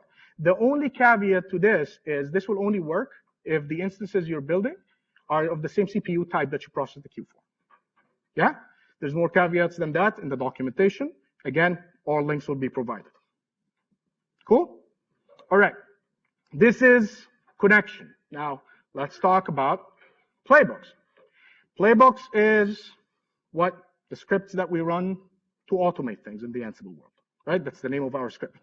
Now, when you're talking about playbook optimization, wouldn't it be helpful to know what's not running well? Okay? Nobody just wants to hold a stopwatch and see what's happening. Ansible has something built in to do that, right? So you can use something called callback plugins that you can enable to identify your slow running tasks. Here's an example of some of them: the POSIX.timer, the profile tasks, and profile roles. When you use these, you can get something that looks like this, okay? I don't know how big this is, but this is basically showing you, like, this is all the tasks that I'm running and the time it took to complete those tasks, the roles, the time that it took to complete those roles. So this gives me an accurate time spent per task and per role and per play and so on and so forth. And this allows me to dive down into what's really hogging up a lot of the execution time, right? A lot of times our jobs run out of hours. You can't just sit there and watch them, right? So this is a very useful thing to start with. Now, the second point I'm going to talk about. Question: what does Ansible do on connection to a host? Unless you turn it off. Gather facts. Thank you, right? Now, gathering facts is awesome, okay? Facts, if you don't know, they're like information about the host that you can use, okay? You can access them, you can make decisions based on them, so on and so forth. However, if you're not using any of those facts, why collect them? You'd be surprised about the amount of playbooks out there that make zero use of facts and are still collecting facts, okay? So keep it in mind. If you're not using facts, disable fact gathering. Now, if you are using facts, there are ways to make fact gathering better, right? Whether from the command line or controller. So for example, in controller, you can optimize the fact gathering by caching it, right? You can enable fact storage. That's going to basically make the process of gathering facts smarter in a way, right? You're not going to gather it every single time, okay? So keep that in mind. If you're using facts, make a decision on whether you can do so in a better way, right? So far, so good? All right, next one, and there he is, yellow, the warning triangle, makes a comeback. Consider an alternate strategy. Anybody knows the name of the default strategy that Ansible uses in its execution? Yes? Thank you. You win $5. Matt Smith will pay you at the end of the session. All right. Ansible by default uses something called the linear strategy. The linear strategy means that Ansible is going to try and execute each task across all hosts. Only then, when it's done across everybody, it's going to move on to the second, right? Now, sometimes it makes no sense to do that. Sometimes you want to go through the playbook as fast as possible. So there's a strategy, for example, called the free strategy. Free means that Ansible is going to try and run as fast as possible through every playbook on every host. The reason why warning appeared here is because this is not always something that you want to do. For example, if you have a playbook that synchronizes tasks across hosts, right? Or orchestrates work across different hosts. Does this make sense? No. Why? Because you cannot guarantee when it's going to finish on one or the other, right? So you may not want to do that then. So keep that in mind, right? Now, continuing with the theme of playbooks, I want to talk about optimizing your module calls. Let's look at an example. This is an example of someone using DNF to install 2 packages, right? I'm passing in those 2 packages as a list to loop. So basically, Ansible is going to loop over this list and go and install 1 package at a time, okay? Now let's take a look at the same thing done differently. I'm using the DNF module, but this time, instead of passing in a variable from the loop, I'm passing in the list of packages directly. Why? Because I went to the documentation, right, and saw that the module accepts a list of packages then. Which one is more optimal? The second one, right? Why? Because I'm not using all the DNF overhead, basically, in every single task, right? I'm saving time on the SSH connection, I'm saving time on the DNF overhead. Please read the module documentation. Sometime there's going to be something in there that's going to help you. Another good example is a lot of modules will have a restart flag. Restart, set it to true or false if it makes change, right? That would be more efficient to use than to use a different module for a restart, right? If that applies, of course. Now, this one, I was scared of including it because I know someone will throw something at me. But please, please avoid shell and command, right? Avoid shell and command. I see the hand gesture, and for you, I added this, if possible, right? Shell and command are expensive. They're really expensive. If there's a module out there that you can use, think about that. If you are advanced enough, we're to the point where you can write your own custom module to do it, right? We understand that there are situations that requires you to use shell and command. Hence, they're still there, right? They're going to be there. Just keep that in mind, okay? They are expensive. So if you can avoid them, avoid them. And the other one is asynchronous tasks, okay? If I'm running play and I have a task that is truly independent from whatever is happening after it, do I need to keep waiting for that task to move on with the rest of the play? No, right? So I can set this task to run in asynchronous mode, fire and forget, right? It's going to run, and then I'm going to pull it for its state every once in a while. Now, this is, once again, something that you need to be aware of when you're doing it. The reason is, if you have another task that's going to use whatever it is that this task is using later on, like for example, this is DNF, right? If something else is going to use DNF later down, DNF requires exclusive locks. If I put the polling value of 0 here, that's not good, right? So keep that in mind when you're doing anything asynchronously, right? All right, now, this breaks my heart, like the fact gathering. Tags. Everybody, who here does not use tags? Be honest. Thank you. Thank you for your honesty. There's a lot more who do not use tags. They just did not raise their hands, right? Tagging is something awesome, okay? Tagging allows you to basically tag your tasks or tag your things in Ansible so that you can target them, okay? Idempotency is cool. We know that. We love idempotency. However, it's also expensive. You don't have to run through 5 tasks at the beginning if I can skip them. If I know exactly that the only thing I need to run is this specific portion, right? I can only do that if I tag my tasks. Yeah? Good? All right. I'm going to stop talking about playbooks now, and then we move on to the more fun stuff, controller and template. For this section, I've split it up into 3 portions, right? The obvious things, the less obvious things, and the very less obvious things, okay? Let's start off by the obvious things. Please, please, please upgrade, all right? There's a lot of performance changes between different versions, not just because the GUI was rewritten to be faster or something like that. There was a huge change between Tower 3.8 and 3.7. Huge change when controller was introduced. Even recently, controller 4.3, like the changes go beneath the surface. Controller 4.3 changed the way that there's a process that processes the output and writes it to the database, and that has workers. By default, the number was always set to 4. In 4.3, that's no longer the case. It actually scales based on how many cores are available to the node that it's installed on, right? So there are real changes that happen there. Now, you could always tweak this, but now it just happens. So keep that in mind. Please upgrade when you can, okay? Second thing is trying to avoid unnecessary overhead. Tower has a lot, or controller has a lot of different flags and checkboxes and things that you can use, but sometimes we turn them on and we forget them, right? Good examples are update on launch on the project. Everybody knows what that is?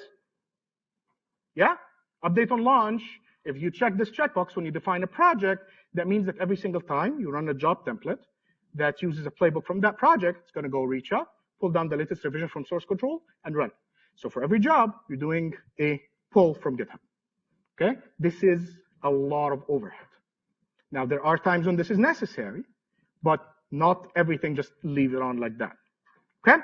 The second one is the same thing, update on launch for dynamic inventories. There are cases where you truly need this. Like, for example, if you're using provisioning callbacks, one of the prerequisites for them is to have update on launch on a dynamic inventory.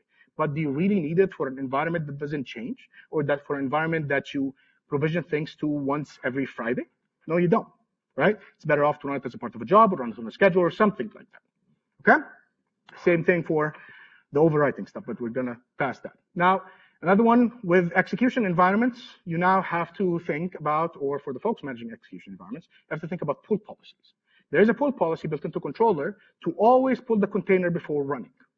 So every single time you run a job with that container, with that execution environment, what are you doing?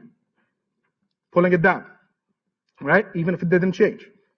Keep that in mind. Okay, not necessarily the best. Again, has its time, but not always the default setting. Enable role, enable collection download. Again, if you don't allow that, or if you don't want that, folks will still put them in there. If you're already built into the execution environments, disable those settings, right? Remember your tags? Use them. It's not enough to just tag your playbooks, right? You have to actually tell controller which tags you want to execute or which tags you want to skip, okay? It's not just good to tag them and ignore them, right? And then finally, going back in the same theme of avoiding unnecessary idempotency, please limit your targets. Creating groups in the inventory doesn't cost you anything, right? Try to target the number of hosts you really want to affect instead of just running it against everything and relying on idempotency, okay? That's always going to take less time. Everybody good with the obvious? Yes, can I hear a yes? Okay, good. The less obvious, and warning shows up here in the entire section, right? So keep that in mind. The first one is forks. Anybody knows the default number of forks? Ah, thank you. Another $5, Matt Smith, please. So the default number of forks is 5. What that means is Ansible is going to try, if you're targeting 20 hosts, it's going to do 5, 5, 5, 5, then move on, right? That number is very reserved, okay? Your nodes, if you have like a good deployment of it, you probably can handle more than that. So keep that in mind. If you do not override it, nobody's going to do that for you, okay? We're going to get to a section a little bit about the number of forks. But after forks, we're going to talk about slices. Slicing in AAP allows you to create a workflow that spawns jobs where each job can target a specific set of hosts, right? So that those different jobs can run in different nodes, okay? So you're using more nodes in your cluster or in your instance group, okay? Now, the warning appears here again because slicing needs to be approached carefully. First of all, again, the same thing I said earlier about jobs that coordinate work across nodes, don't do slicing. Right? Why? Because you cannot guarantee when a slice will finish before the other one. Number two, slicing is going to follow the same scheduling rules like a normal job, right? So it's going to follow the same queue, it's going to follow the same availability, and so on and so forth. So keep that in mind, all right? There is no check in here that's going to limit the number of slices that you create. Don't go crazy with it. Make sure that you try to limit it to the number of nodes in your instance, or whatever it is that's executing the job. You don't want to create like 1,000 slices. It's not going to stop you from doing that, but it's not built for that, okay?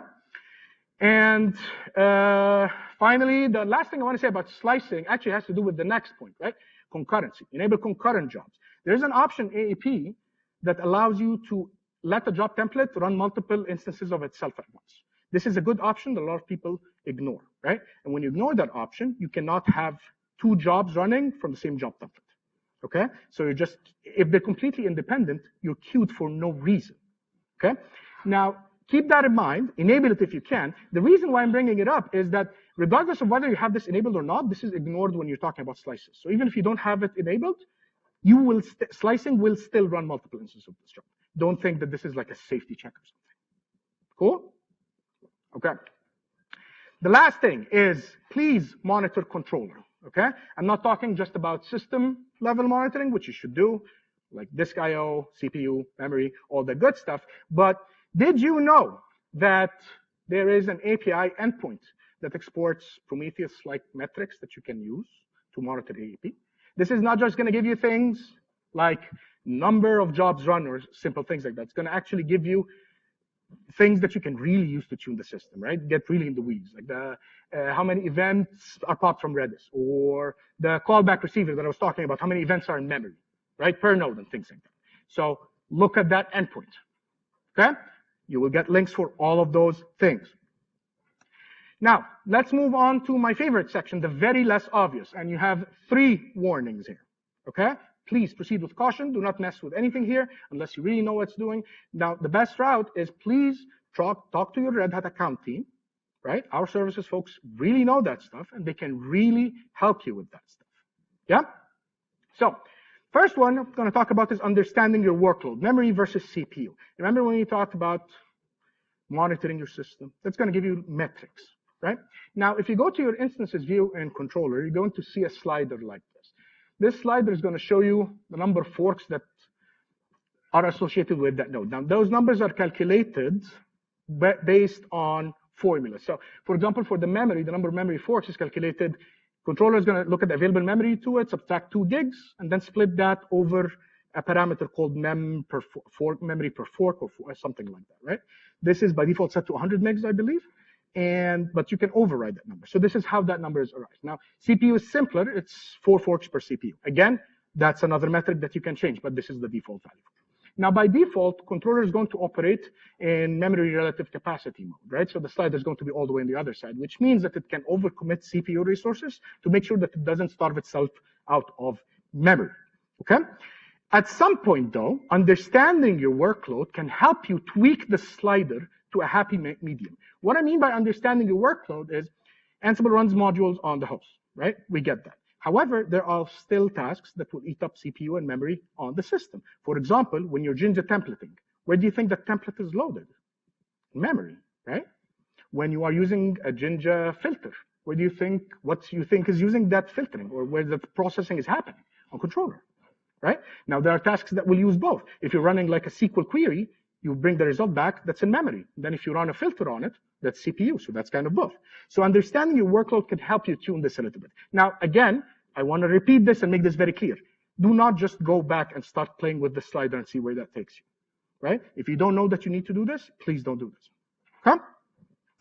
Second one is there are some Postgres settings that you can tweak. Auto vacuuming, which is on by default. There's something called the GUC parameters.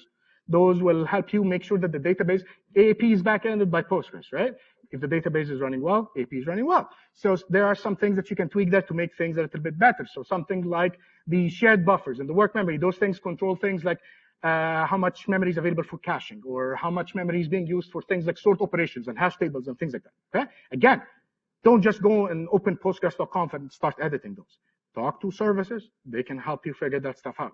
These are things that you don't begin here, basically, okay? Now, a controller has disk IOPS requirements. You can measure the IOPS of your disks. I think Postgres is 1,000 and controller nodes are 750. There's a tool called FIO, Flexible IO, that you can use to measure IOPS. So try that, make sure that you provision the correct disk IOPS for your controller cluster. This is only for certain types of deployments. And then finally, this one is a little cool one. You can disable live streaming events in controller, right?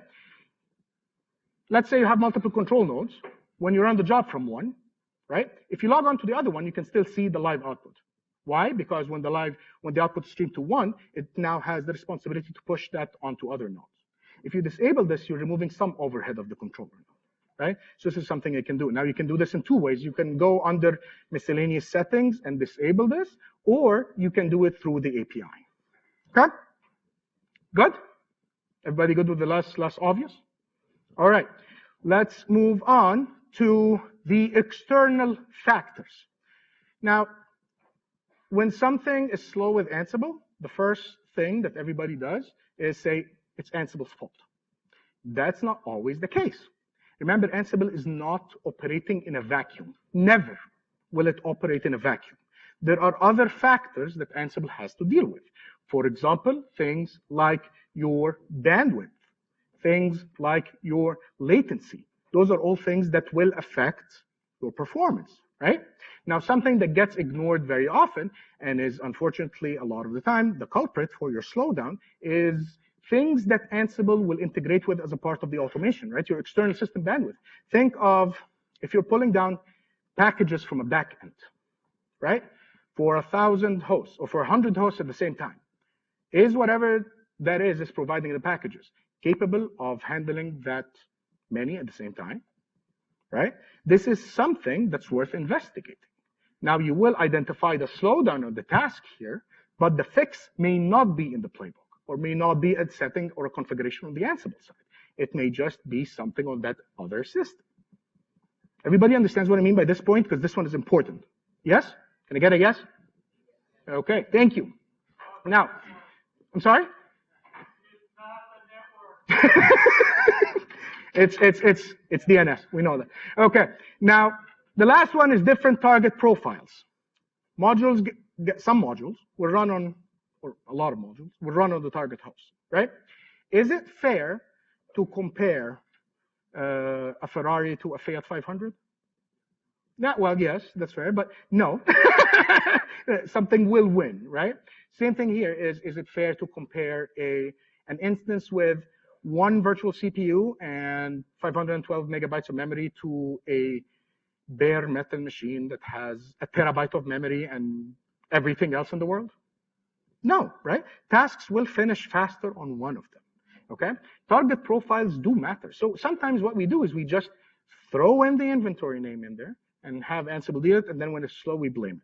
That's not always the case. Remember what I said earlier on about limiting your targets, right? And groups don't cost you anything. This may be a good strategy for that, right? Try to group together things that may be similar in their profile, okay? All right, now, there's a lot more things that we can talk about, but we barely made it in time. So now it's time to fire up your cell phone cameras, please. And we'll move on to the first light reading material of the day, okay? This is an excellent blog about 8 different ways where you can optimize your playbooks. Keyword, playbooks. If you don't take a screenshot of this now, that's fine. You will still get access to those slides later on anyways. But if you want to read something until you download those slides on the Train Reinhold, this is excellent. Okay? Good? Going once, going twice. Okay. Second one, a blog. 3 ways to optimize Ansible automation platform for scale and performance. This is approaching the problem from a different angle, right? This is the equivalent of the third section we had today, right? Great. All right. Now, this wouldn't be a session unless I have to point someone towards the official documentation. So of course I'm going to do that. There is a section that everybody seems to ignore in the administration guide that talks about improving controller performance.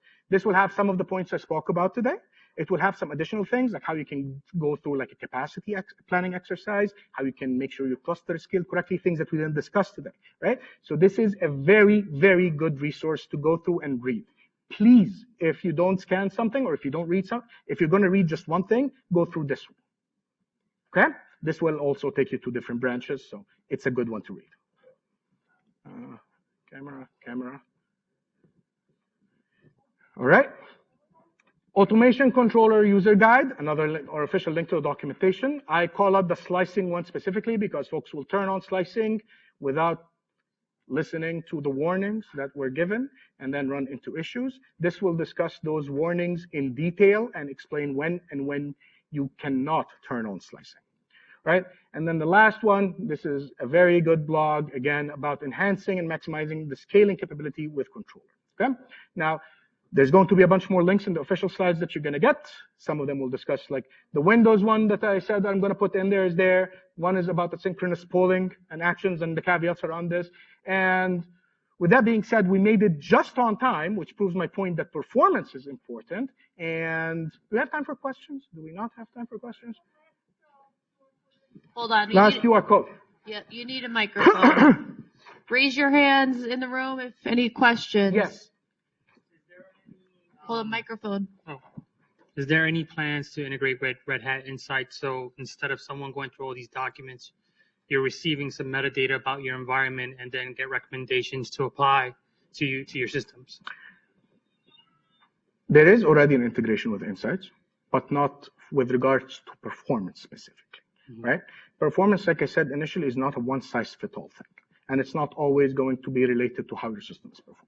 So I would say I don't think that this is going to be something that's in the pipeline straight away, because I just don't think that this is the main point to address this issue, if that makes sense. Okay. Am I clear? Does it make sense? We can talk after this. Yeah. Okay. Now it is time to dive into the beginner's guide to event-driven Ansible with Principal Ansible Specialist Solutions Architect Phil Avery. Phil is a true expert in this field, has lots of insight and experience with the product, so can't wait to hear what he is going to be presenting. So again, my name is Phil Avery, Principal Solution Architect at Red Hat. I'm actually in the financial services vertical. I've been doing Red Hat onto Ansible probably a good 8 years now. Kind of every aspect of it, seeing the evolution of it, helping push it as well. Before we get going though, I also just want to introduce Joe as well. Joe is the project manager for event-driven Ansible. We're lucky to have him here with us today. Joe? Hey, yeah, thank you, Phil. I'm the product manager for event-driven Ansible over at Red Hat. Been with Red Hat for about 9 years now. Came from doing consulting. Basically, this whole idea, this whole product came out of just experience with some of our financial customers, and trying to save money, make remediation easier, and more automatic. So I'm going to let Phil go ahead with the presentation, and then I'll be around for questions and answers after the fact. So if there's any questions on roadmap or anything like that with regards to event-driven Ansible, I'm glad to answer those. Also, just any Ansible questions generally, feel free. Great, thanks, Joe. Okay, so EDA, event-driven Ansible. Is anybody actually already using this today? Has anybody played with EDA? Show of hands. Brilliant. Well, that's for one person. Fantastic. Well, this is why I did the 0 to hero, thinking the majority would not. So I want people to understand what EDA brings to the table and really how you get to go ahead and use it to start off with, and then give you some kind of ideas on where to actually think about where you can take it long term as well with it. So what is EDA? Like, we've already been aware of Ansible as a orchestration tool, right? In which allows us to send automation to go ahead and do anything from configuration or give us our desired state. But the reality is when we do Ansible is that it is, in a sense, a push technology, which is great, right? We don't have to put agents out there. We don't have to open and call them back. But it doesn't help us be reactive, right? And this is the thing we need to start thinking about, which is when events occur, how do we make sure that Ansible can automatically respond to it and give us something? So EDA is the ability to say here, it's to connect some form of intelligence, right? Some source, some sensor of getting events in there and allowing us to basically put intelligence around it to decide what we should do if it occurs. This allows us, to no longer worry about, hey, we're trying to just push a job out there, but we're listening to understand what's going on in environments and then work and react against that. So we want the goals, right, to allow the teams to have advanced automation techniques going forward.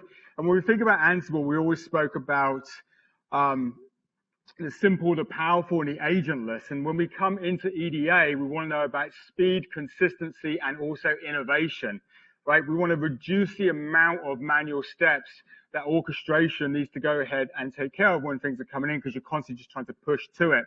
This allows us to be more agile. The consistency around it is, let's try and remove that human error when issues come up 2 o'clock in the morning, somebody's looking at it, oops, I forgot that one step in the SOP because I wasn't really reading it. Allowing automation to take care of that means as you write it is how it's going to go each and every single time. And then innovation, let's start to free people up from the complete rote of the amount of issues that are coming in and allow automation to take over that. So we think about a traditional kind of ops workflow, and I just want to kind of think, when we get into events, we're not just talking about operations infrastructure, which you will see in this, but from a standard ops flow, let's think about what kind of happens in the manual world today when we go through it. A failure has gone ahead and occurred somewhere, right? It's a system that's being monitored and a failure has come in. So IT goes ahead and gets notified of that. Could be looking at a dashboard, could be some form of notification that gets triggered from that. And then once that comes in, someone within IT, an SME of some sort, right, is going to go ahead and make sure that there's a tracking system created to that, ServiceNow ticket, etc. Ticket gets created with the issue in there, then support goes ahead and puts it to the relevant person that's going to take care of that issue. And then the response from that is they're going to go ahead and log in. And when we look at this with customers, when we go through this flow, it kind of comes up, where should we start with this? And if you look at the most amount of tickets that comes into an ITSM tool, you'll find that large number is generally the really easy ones. Services stopped, disk space filled up, etc. This is the beginning place you want to think of when you come into this. Take a look at those tickets and take the high numbers. Comes in, makes whatever tweaks and changes to that. The system is restored back to a working state and the cycle goes around again. Well, there's a lot of steps through that, a lot of manual intervention. Should automate this, right? This is where we want EDA to come in, allow EDA to take the intelligence through that. It is checking, right? It's waiting for those alerts to come through from the system. Once those systems comes in, we can identify it and realize what it is we need to do. We're not necessarily talking self-healing. We're not necessarily saying everything has to have an auto-remediation, right? But what you can do from this is think about how Ansible can gather intelligence and push it out into things like your tickets. Alert generally comes in right now, ticket gets created, somebody at 2 in the morning goes ahead and picks it up. Right, when I used to do that job, I'd be fumbling around half asleep, looking what's gone in my environment. Is this space okay? What servers are connected to it? Can I connect to this port, etc.? It takes some time.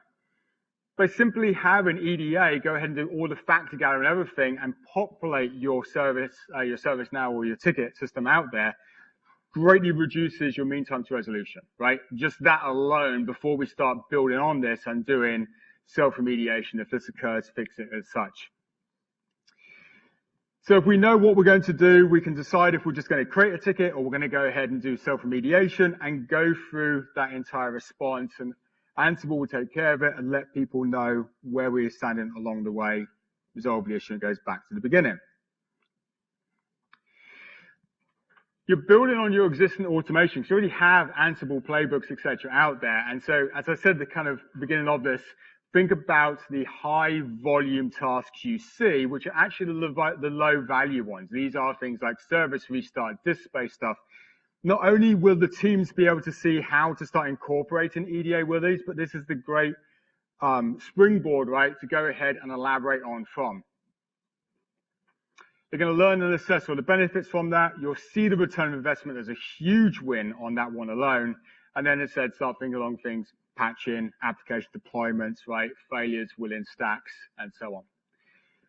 The process automation as well, right? The silo processes, we want to think about how we can use this to go cross different teams as well, right? As alerts come in, it's not necessarily just one team that has the issue, or as automation can identify what's gone in there, it might realize we actually now need to cross over into another team forward. When we start thinking along the lines of using this to go across the multiple teams, automation becomes that first-class citizen in the environment, which is what we're looking for. It also now starts thinking, as we are doing automation already on alerts and events that's coming in, the automated DevOps practices, CI/CDs, are obviously the logical step to be part of this for start to finish flows. And then when we get into the advanced section of this, right, we want to start thinking about hooking into artificial intelligence, machine learning, right, and allow actions to be triggered off based off what we see within there. We also want to make sure we can do all the edge use cases as we start seeing the environments getting larger and larger that are being built out. Think about things like validated operations, right, enforcing all network environments you have out there, and also hybrid cloud consistency. It's automation with Ansible. It shouldn't matter if we're going to go into Azure, AWS, on-premise. It should be consistently the same message as we go into all of these. All right, so let's look at EDA and how we start bringing it together. There's some building blocks with this, right? It's still, in a sense, YAML, so like a playbook, but we need to have sources, rules, and also actions when we build this out. The sources, what is it we want to go ahead and listen against? The rules is what's the condition that needs to be met from the information inside that source. And then an action is, what am I going to do about it if that condition is actually met? So a rule book up here, what we can see is this is going to do an automatic remediation of a web server. Title looks very similar. Again, we have our host set to all, and then we hit sources, right, instead of tasks that you'd see in a standard playbook. In the sources, we're listening for all alerts here. We have a standard name, and then we have our provider for this, right, or like in a sense as your module as you would have seen in a playbook. In this case, it's the Ansible EDA Alert Manager, and we give it the child objects. Where does that reside? So we give it the host, and we give it the port as well, and there's more information to get more granular if you needed to. We then go into the rules here, right, which is we have a rule, which is restart the web server, and we have the condition of the job labels to be fast API and the alert status equals firing.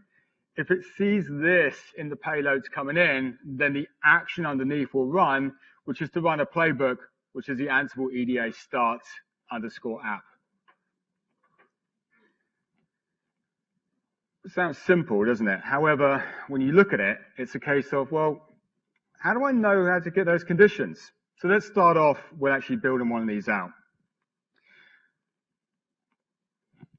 So, let's move one that larger. Is that readable, or do you want a larger? Larger? Right. All right. So I'm going to have a webhook YAML file that's being built out here.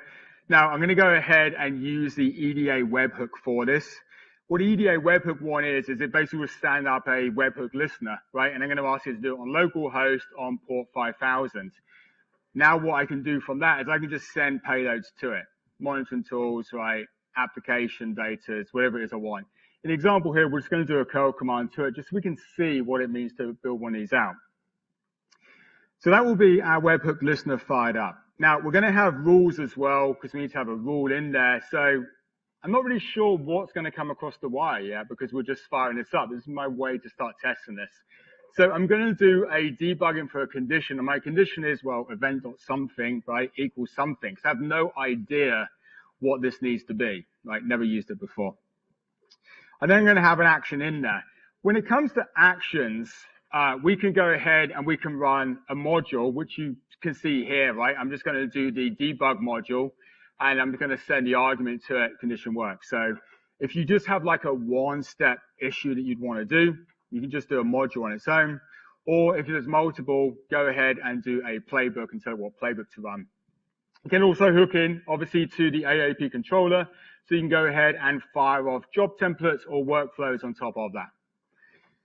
Now, when you're going to go and build and debug one of these, if we're going to do it from command line, because it's where we always want to start in any fashion, I'm using the Ansible rulebook binary here, and I'm telling it with a -r, the name of the rulebook, which is webhook.yaml.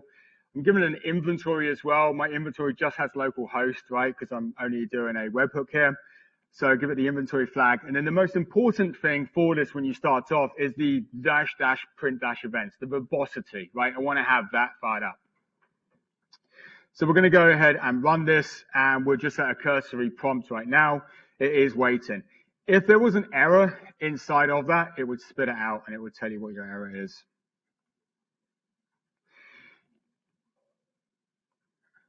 So we're going to send a curl command, right, to a payloader here. You can see it's going to my local box and port 5000, and inside of my body, I'm going to send 3 key value pairs, okay? Ansible automates NYC from message, my username, and a title. Just give a rough idea, right, when you're going to monitor to application, it could be hundreds of key value pairs going across, but for our use here, we'll just send a simple one with 3 in there.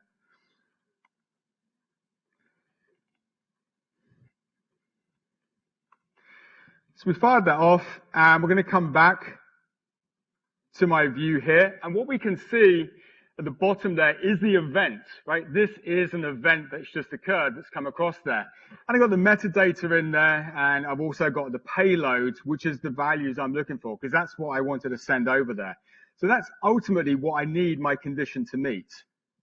So as we come back over here, we're going to go and change this event.something, right, to event.payload, right, because we can see that in there. And we're going to use the message, okay? So event.payload.message, and that needs to go ahead and equal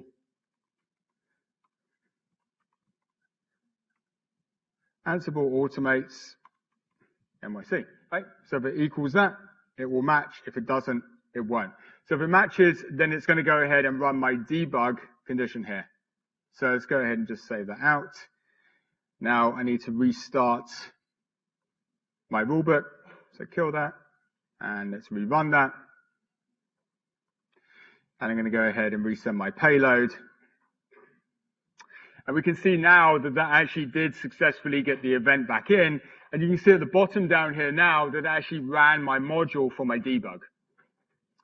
So this is how you go ahead, you fire this up, you can send this. It's not just the webhook module. We're going to see more on the next example, but gives a good idea of just how you can very quickly see, you can find the data in there to start building your conditions out.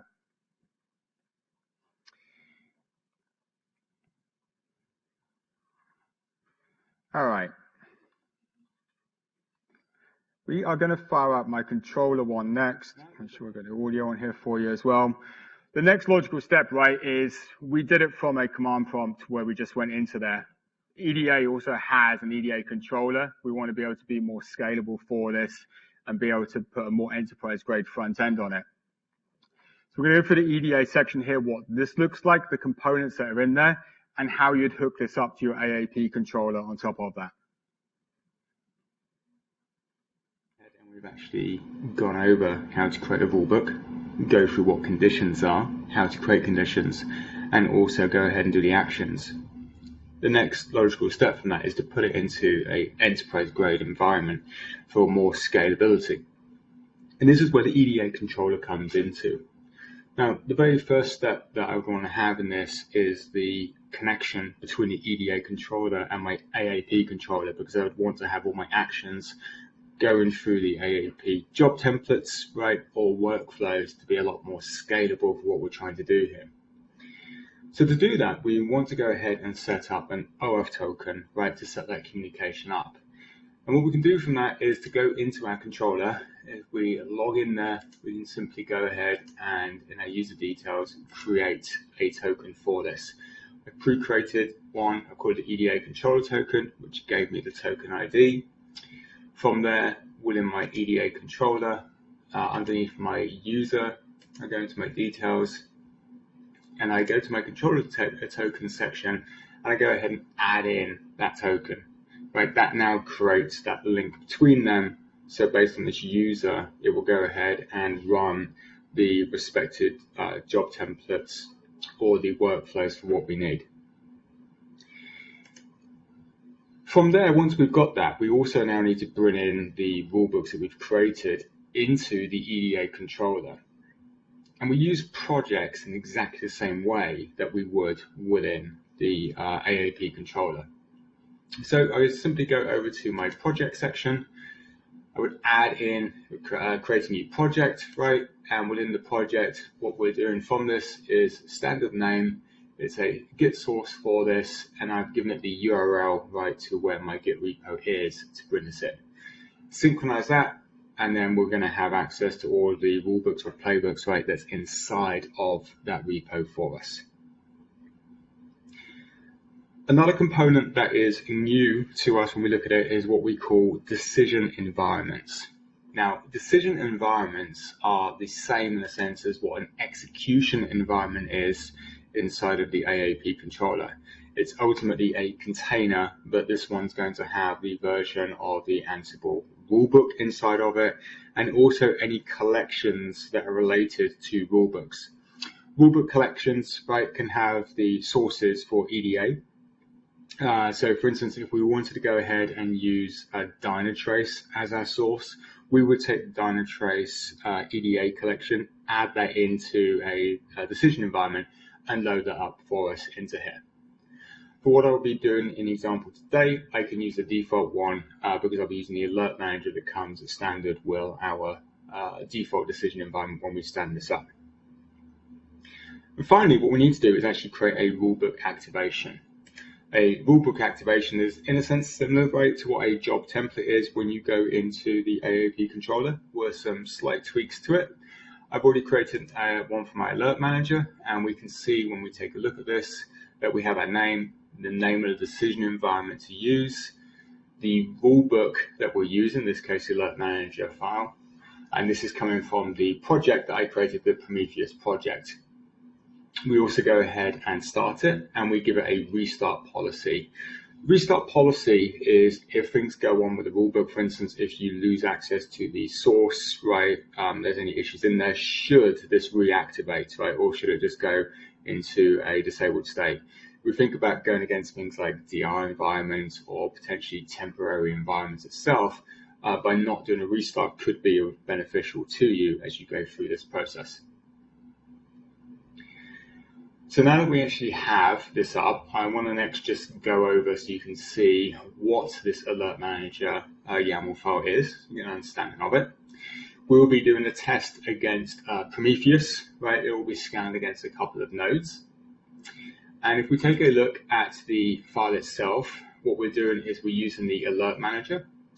Alert Manager is running as a container on my local box, right? So I can tell the host again is local on port 5050. I've got my data alerts path set to alerts, and I'm also bringing in the labels.instance as my host path inside of here. I've also gone ahead and skipped the original data, and the data path separator is identified as a dot inside of here.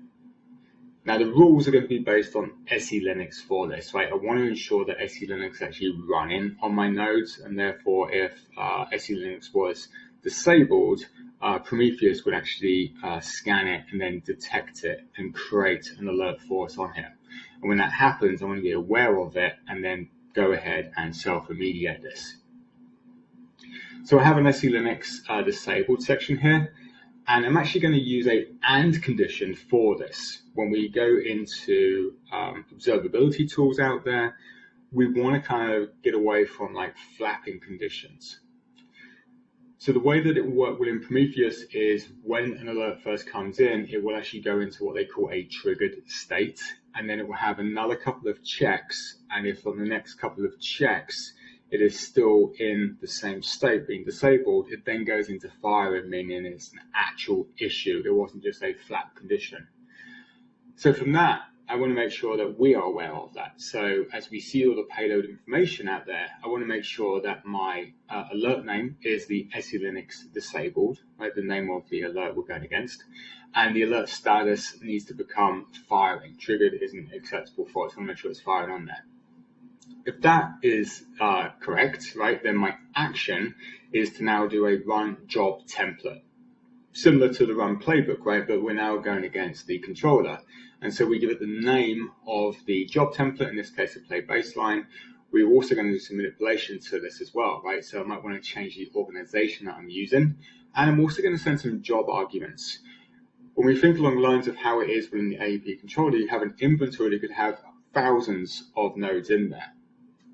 But the alert that comes in is just one node, right? So from that, I want to be able to pair that up so we only run against that one node, not everything that the job template in the AEP controller has. So on the limit, I'm actually going to go ahead and utilize the host name in that payload information, which is the event.meta.hosts. Now we're going to have multiple conditions, right, in our rules here as well. So we've also got one which is if the SE Linux then becomes enabled, right? So after we've actually fixed this, we've got the alert name of SE Linux disabled, but the alert status has gone from firing now to resolved, right? I have an action in this case, it's a debug, and it's just going to put the message out there. You could use that for notification or some other parameters you want to do, maybe close down the ServiceNow instant and so on. And finally, there's another one which is to capture all the events from the source that I want to be able to see within the EDA controller by just saying if an event alert is defined, just debug everything that comes out. So we could actually use this to identify any additional parameters we might want to create more rules onto here.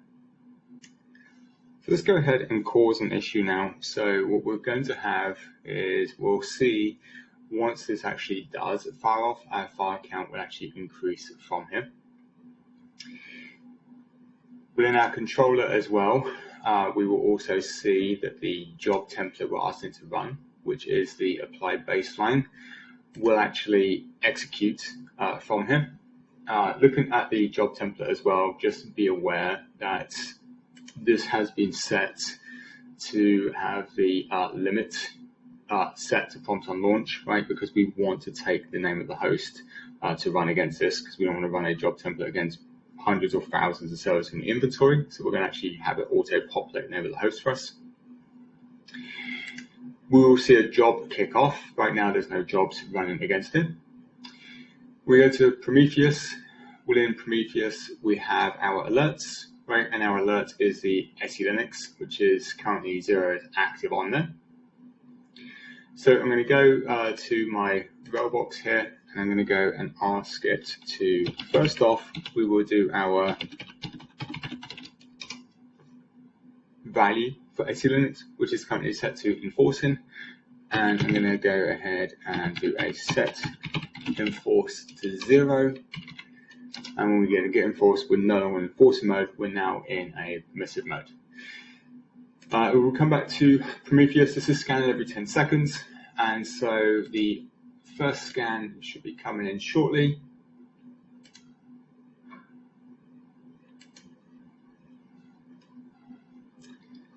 Let's wait for it just to come through. Okay, there it is. So we are now in a pending state because we want to make sure it's not a flapping condition, so we get a couple of these before they kick off. We can see our controller has still not run any jobs yet, and as we come to our EDA controller, this is just waiting, right, for that state to actually occur. This file count will go up. Note you can, as this comes into, if you look at the history, because we asked it to print everything in there, we can actually see the rules, right, that's come in. So here is all the payload information, and we are just waiting for it to go over. Right, and then we will actually get a live event. So we're just waiting for the couple of checks that Prometheus will do that will check it. We come back to activation. We haven't got a file count yet. Let's go ahead and take another look at Prometheus. And as we look into Prometheus, we will go back to our alerts. Okay, we now have gone into a disabled state. This is in firing. We'll go back to our controller quickly, and we can see that the job baseline actually did fire off. I'm going to take a look at that baseline for a second. We look at the job output. A couple of things to be aware of from here, and the details of this. We can see this just ran against rail 1. The details we have is our limit that is set on the actual output. Actually updated that with just rail 1. And we also had the data, right, all the variables come into here. So we can see here's everything from the Ansible EDA, similar to what we saw when we did it from the command prompt, right? So we can actually look at this and utilize this as well if needed to make the additional data. We asked for the meta and the hosts, right? And this is where it found the hosts in a singular or multiple that would run against to use this to set the limit against. If we go over to the EDA controller, we can see that we actually got 2 fire counts on there. And again, we could go into the login out here to take a look at that. And finally, we'll look at Prometheus again, because this should have automatically gone back into a good state, which it is. There's nothing out there. And the rel 1 box, if we do our git enforce, we can now see we're back fully enforced. So example here of how we can go ahead and use the EDA controller so we can be more scalable going forward with the amount of alerts coming in, different activation types we might want to have, the ability to hook into EDA controllers, right, to go ahead and run job templates and workflows as well, and to make that even more scalable for an environment we go to. And this example here showed us a self-healing example, right, with multiple rules that we could have inside of a rulebook. So not only to actually trigger off an action to do something like a remediation, but also wait until it comes back into a good state where we just had the debug, but we could change it into things like updates, incident tickets, notify people, and so on.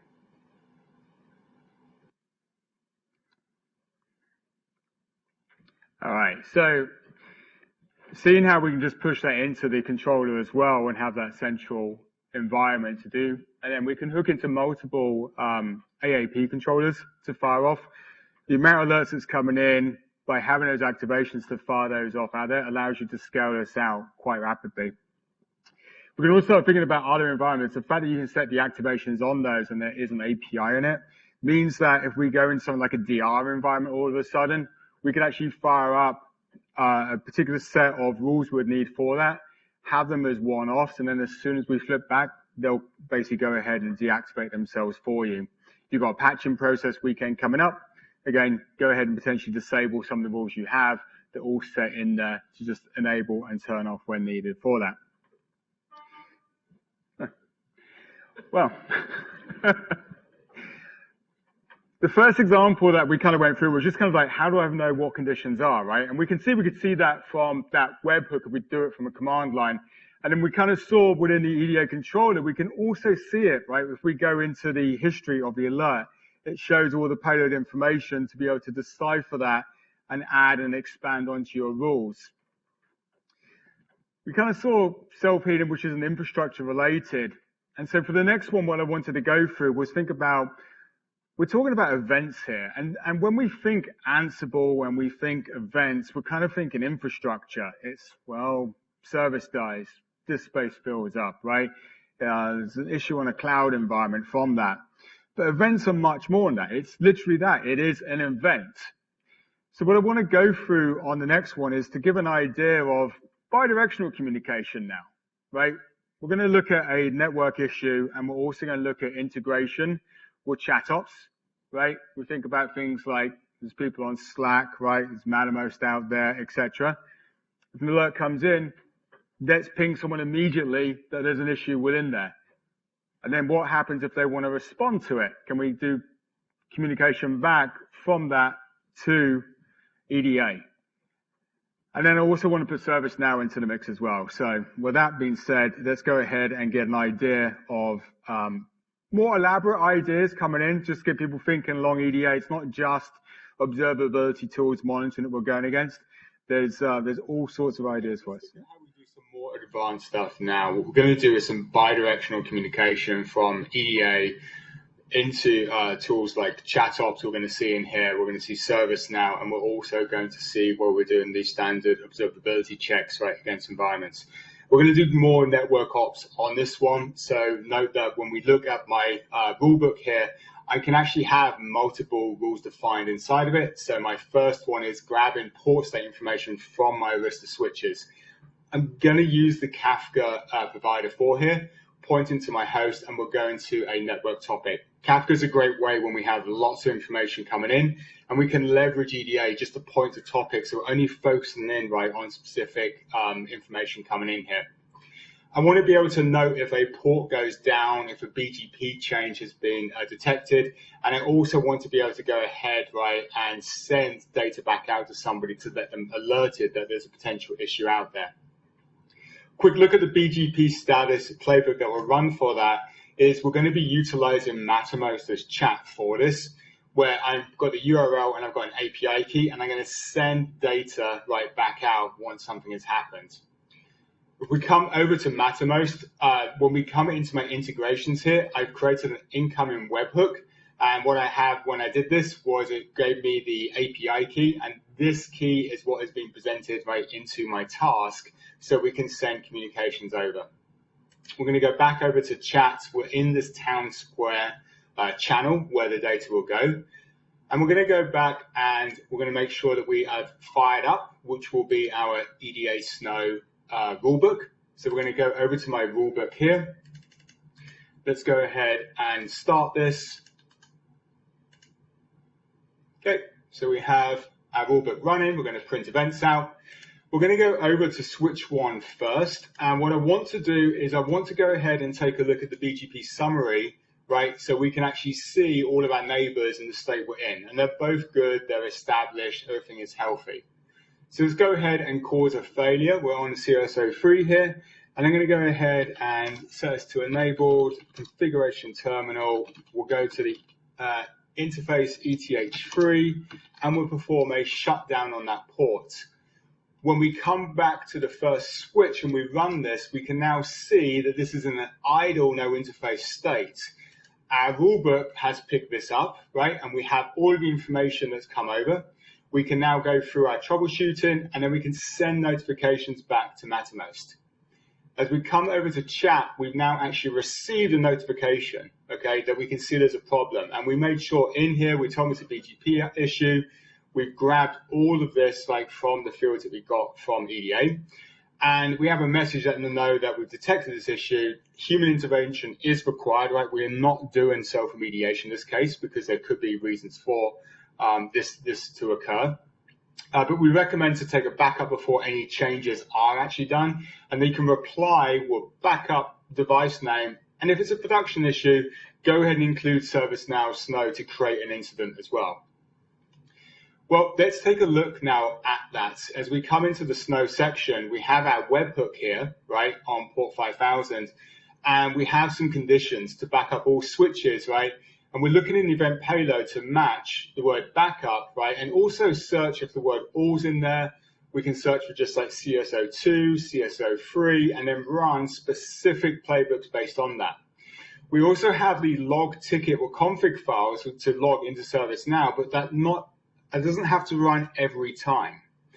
What we said was that if they use the word Snow, then this would go ahead and work, right? And we have a condition here that says if the event backup _done is complete, then to run this.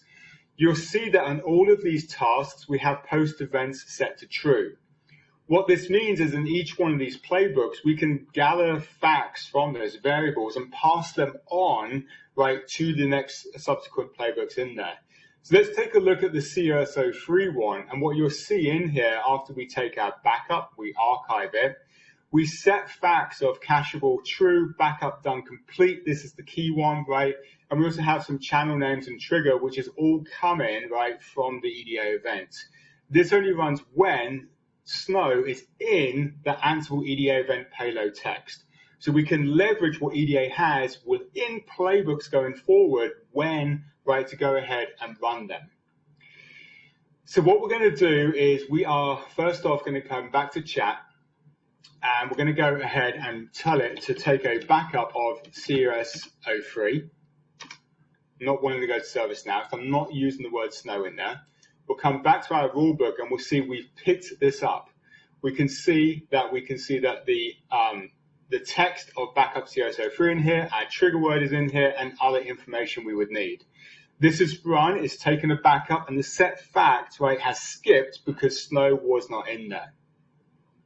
Let's go back over now, over to chat, and we're going to tell it to take a backup of CSO3, and we're going to use the word Snow. And these can be in any order. It just needs to know that it's actually included in there somewhere. We come back to our rulebook again now. We can see that we're rerunning this. We're taking an archive. Our set fact is now run because we had the word Snow keyword in there. We're now creating the Snow ticket, and we've created an incident, and then we've also sent information back. That's important, right? Because if people are in here doing stuff, right, they don't have access to EDA, so they need to be able to be alerted that something has actually happened, right? So we can send it back. We've told them that backup's completed, and we've also told them that an incident number ending in 116 has actually been created in ServiceNow as well, so they're fully aware of this. If we come over to my ServiceNow environment, I'm going to go ahead and just refresh the page so we can see the incidents. And I now have a new incident ending in 116 that's come from this, and it's created with the relevant information I've asked it to put in here. And not only that, but grab the incident number and passed it back to the end user within ChatOps so they're aware of it. So we can now see how EDA can be very useful and very reactive, right? Not only to what's happening in your environment. Switch goes down, there's a potential issue, and we go ahead and we can do self-remediation on that or just alert people on it. But not only can we alert them to things like ChatOps, but we give them the ability to respond to the messages with particular keywords that then will come back fed through to the EDA we pick up, and then carry on with that, remediate the issue, go ahead and take snapshots of environments, create ServiceNow instance tickets for us. And all along the way, as we start doing this, we can feed information back to the respective people so they're aware of it to get them where they need to be. All right, so hopefully food for thought on there when we're talking about events. In a sense there, what I did was just use, like I said, like a ChatOps tool for it, being able to talk back and forth with a bidirectional in there. I do apologize a little bit from the images on there with the text being a bit small. All the playbooks that I had are actually, I've got them available as well, so you can have access to them to go through it, as well as everything that's in this deck. We did talk about having in there, we had the webhook one, we had Alert Manager in there as well. Be aware that as far as these integrations go for us, things like the Cisco NRX, Thousand Eyes, CrowdStrike, CyberArk, Dynatrace, F5, you can see up on here. There is community content out there. There's Arista, there's more coming, and some roadmap items as well is there will be a ServiceNow one as well, actually listening against things within ServiceNow. That was great to hear from Phil again.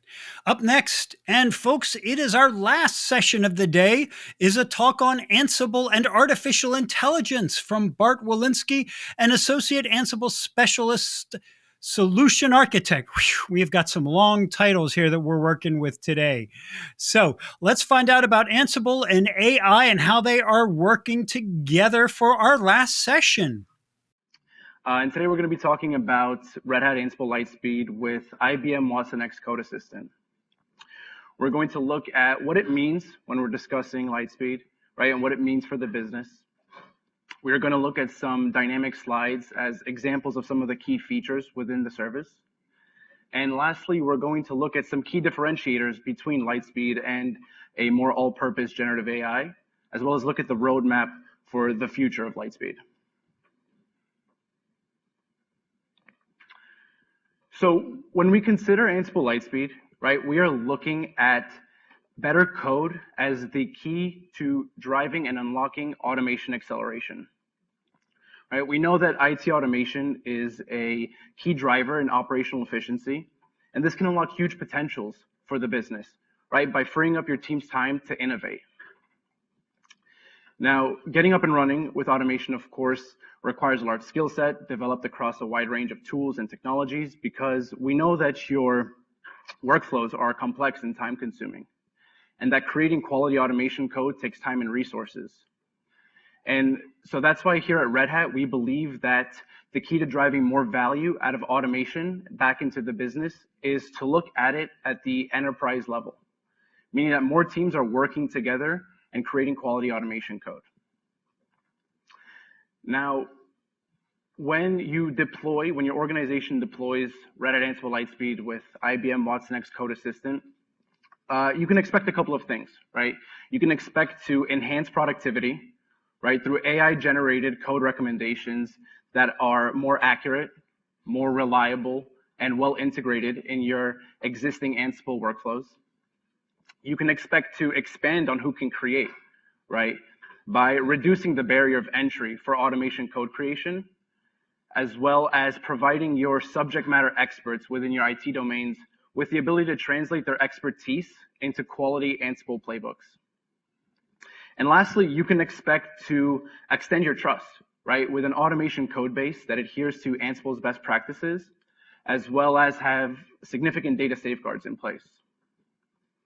So for everyone here in attendance and everyone tuning in on the live stream, when you consider Ansible Lightspeed or the Ansible automation platform in general, I want you to think about your different IT domains, right? What levels of automation maturity currently exist?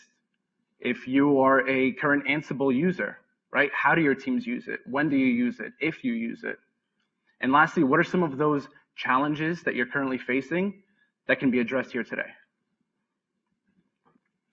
Now, when we talk about Lightspeed, we are talking all about content, right? Simplifying content creation. Its code recommendations guide us on how to create things more efficiently, as well as show us who can benefit from the automation in a business context, right? This service as a part of the automation platform is nicely shown here as an overview of the platform's tools, right? And naturally, as a business, you want to dissect this, you want to break this down, take a look at some of the platform's capabilities, and better understand how this is going to contribute to your overall success. Now, Ansible Lightspeed is a direct response to certain business challenges that we see today, right? As a part of the content creation tools, right, we are looking at the ability to expedite work, as well as drive on operational efficiency through that streamlined task generation and post-processing capabilities, which we'll take a look at in just a minute. When you think of Ansible as an integrator with your existing tools and technologies, right, to drive more value, Ansible Lightspeed will stand out, not only uncovering new opportunities, but reinforcing and enhancing your already existing automation efforts. right? This inclusivity is going to be a driving force that brings automation across the enterprise to the enterprise. And lastly, when you think of effective risk management for the business, Ansible Lightspeed will address this through its content source matching so that your users, your contributors, your developers can comfortably rely on a generative AI solution that we provide. In essence, think of Lightspeed as a partner for the enterprise, right? With its user-friendly approach coupled with practical solutions, it makes a valuable asset for any businesses seeking innovation and efficiency. So what does Lightspeed look like, right? Let's break down the architecture a little bit and look at it from the 3 layers, right? First, we have the interface, right? So Lightspeed is consumed entirely on Visual Studio Code. Its code recommendations are implemented immediately, making the service a contextual experience enhancement, a more organic, right? Next, we have the integrated service through developer tooling, right? So the end user experience through developer tooling is important here to integrate that generative AI experience directly back into those Ansible environments that you have today. And lastly, the foundation model, the AI, right? IBM Watson X Code Assistant employs an Ansible specific foundation model. So your customers and users can choose to utilize the base option, right? Which employs the Ansible specific model and is trained expansively on a data set of Ansible playbooks, or choose to customize a model to meet your exact needs.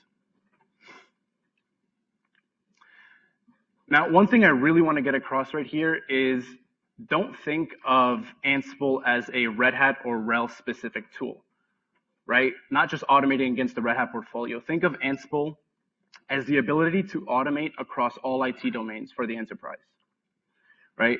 And now when you take certified content collections as one of the tools within the automation platform into consideration, coupling the certified content collections in Ansible Lightspeed means that you're adopting more code into these IT domains that have not seen automation yet. Let's take a look at IT service management as an example, right? And utilize the ServiceNow collection. By generating prompts, your user-entered prompts on Lightspeed, you're able to start automating change requests, incidents, maintenance schedules with infrastructure, right? Whether you're a Linux or Windows shop or some other type of OS, right? Think of your day 1, day 2 operations that you're currently doing manually and how you can start generating playbooks and tasks that solve some of these current manual tasks, right? With cloud, some of our most extensive certified content collections are with the cloud, with AWS, Azure, GCP, hundreds of modules and plugins that you could start utilizing today. Just think about how many playbooks you can start creating with these cloud modules, a part of the certified collection today. With security, right? Imagine starting to implement and standardizing your security tasks with a number of our security partners. With networking, of course, networking has its own infrastructure of network devices with different vendors, but imagine just getting started with backups and restores. Some simple networking challenges that you could start automating today. Looking forward to potentially automating the entire networking infrastructure. And lastly, with the edge, imagine imposing all of these previous examples, automating closer to the edge, right? Those edge devices. Now let's pivot a little bit and take a look at how you would get connected via the Ansible VS Code extension. So as I mentioned, Ansible Lightspeed is consumed entirely on VS Code. So step number 1 will be to go to the VS Code marketplace, and install the Ansible VS Code extension, right? Next will be to actually enable the Lightspeed extension, as well as clicking those 2 checkboxes to allow for the code suggestions to start running automatically. Next, you want to connect and sign in to the Lightspeed service. So you would go on to GitHub and sign in with your credentials. Next, you would read and then accept the terms and conditions to authorize Lightspeed. And once you're back on VS Code, you confirm and you're ready, and you have Ansible Lightspeed connected and enabled. Now, let's take a look at an example here that showcases the power of Lightspeed through multitask generation, right? If you've been paying attention today, you're probably familiar with Ansible playbooks now, right? We are naming the play at the top, as well as targeting a group of hosts, as well as setting privilege escalation. And now underneath that, under tasks, on our comment lines is where we're going to be entering our natural language user prompts, right? And this happens for both single and multitask generation. The only difference really is you're chaining the prompts spaced out via an ampersand, right? So once you enter your prompt and you click, you hit enter, just give Lightspeed a moment to render. And when you hit tab for completion, you have these tasks now generated within your playbook. So imagine now, in this example, a database engineer with no prior Ansible knowledge can come onto VS Code, enter his prompts to install Postgres, run a setup command, start and enable the service, and allow the traffic. And then there they have a fully usable Ansible playbook.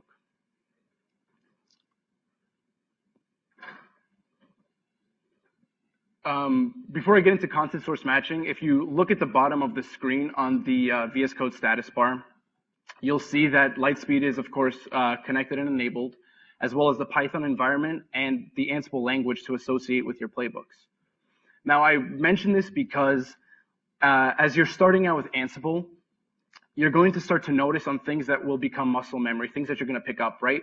In this instance, the environment that you're working in. Similarly, when you're developing execution environments, right? When you're packaging that container image, you need your rel-based image, you need a version of Python, Ansible core, right? So as you're starting to develop more with Ansible, you realize just how easy writing these playbooks become. Now, something that has always been a part of Red Hat's vision and something that we've been doing for a very long time is expanding on our open source relationship with the community, right? Expanding that trust between contributors and consumers. And so that's why content source matching here is such a key feature with Ansible Lightspeed, right? With Lightspeed, if you go and look at the View tab, you're able to see the potential source, author, and license of the generated code, right? And this is coming from the community in this example, right? And Red Hat does not want to hide that, right? You can comfortably rely on the generative AI solution that's being provided. Now, another thing I quickly want to point out here is the power of context with Ansible Lightspeed. So lines 6 through 8, which are commented out here, if you're familiar with Ansible, you've probably seen module defaults before, but try to imagine this with Lightspeed, right? So the commented out line of code is setting module defaults for the Ansible.POSIX.firewall module and setting the argument to permanently always allow the traffic, right? So now if you were to uncomment out that line, those 3 lines, and re-render the last task that says allow cockpit through firewall, right? If you were to re-render that with Ansible Lightspeed, it's going to take the module defaults into consideration and re-render that suggestion without that argument present. And actually, if we go back to the previous example, no, sorry, it was actually this one.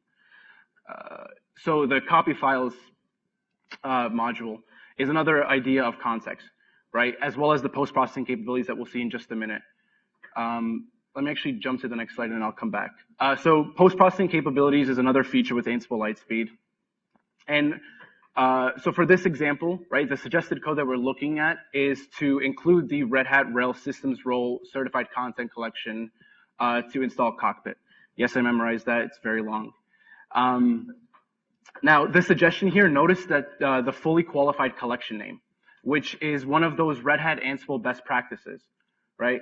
In the previous example, when we're copying the files from source to destination, it's going to be automatically setting file permissions for you based on those Ansible best practices.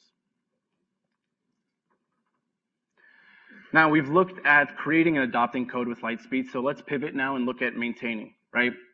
So first we have the Ansible CodeBot, which will natively integrate with your user-selected Git repositories and will trigger pull requests whenever improvement recommendations or best practices are available, right? So this bot will submit a pull request to the repository and trigger the Git repo owner that a recommendation is available, right? And this makes it easier for your users and developers to test and deploy and make changes to their Ansible content, right? Standardize those best practices and reinforce strong quality automation code.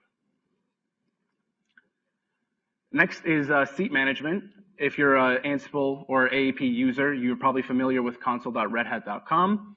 This is where you're going to be managing the Ansible Lightspeed seats or users for the Lightspeed consumption, right? So one ratio to remember for this is that for every 100 managed nodes of AEP, you're allotted 10 Ansible Lightspeed seats. Providing feedback, right? We want to hear about your experiences with Lightspeed. And so the Ansible VS Code extension provides you with a place to do so, as well as letting us know if there's any bugs or issues or perhaps any recommendations that you would like to share with us, right? We want to hear about those experiences to make sure that your content development needs are met, as well as reinforcing and improving on the quality and relevance of our generative AI. So now let's look at some key differentiators between Ansible Lightspeed and a all-purpose generative AI, right? First is transparency, and that really comes from one of those features that we just looked at, content source matching, right? So content source matching allows the users to look at the potential source that is used in the training data for our recommendations, right? So we're giving proper recognition for the collaborators, but this transparency also allows for you to more fully trust the generative AI solution that's being provided. Next is a singular focus on automation, right? So Lightspeed is purpose-built for automation, right? It has a streamlined and accurate AI experience, and its post-processing capabilities allow you to better, to have more confidence in the code that you're accepting. And lastly, you can argue the idea of more trust, right? So as concerns regarding data privacy continue to grow, Ansible Lightspeed provides some, remediates some headaches around this, right? By implementing measures to better protect your data, right? So the commercial Lightspeed features by default employ the Watson-X model, which by design does not store any of your user data, such as Ansible file content or the user prompts that you're inputting. This makes it very important to prevent your data and your information from intermingling with any other customer data, as well as protecting your developers from any potential data leakages.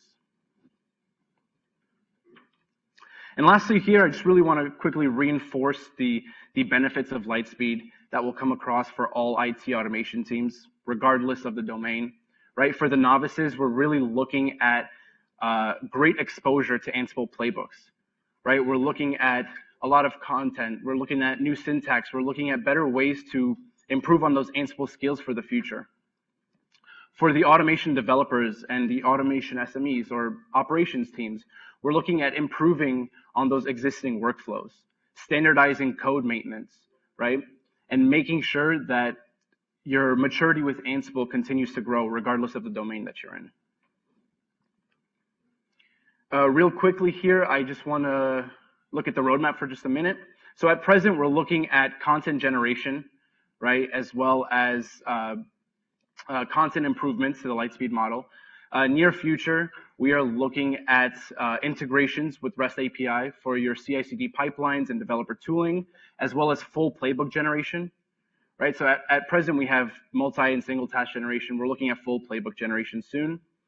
And then for some of the longer term features on the roadmap, we are looking at content discovery, content optimization, and content explanation. Right, so imagine prompting the AI to ask it, hey, find me a playbook or a role that is similar to what I'm trying to attempt here right now. With content optimization, you're asking it, hey, can you help me make this playbook better? Can you apply some of those Ansible best practices and make this better, right? And with content explanation, you're asking for the novices or someone unfamiliar with Ansible, hey, tell me what this playbook is doing, right? What are its functions? What is it trying to accomplish?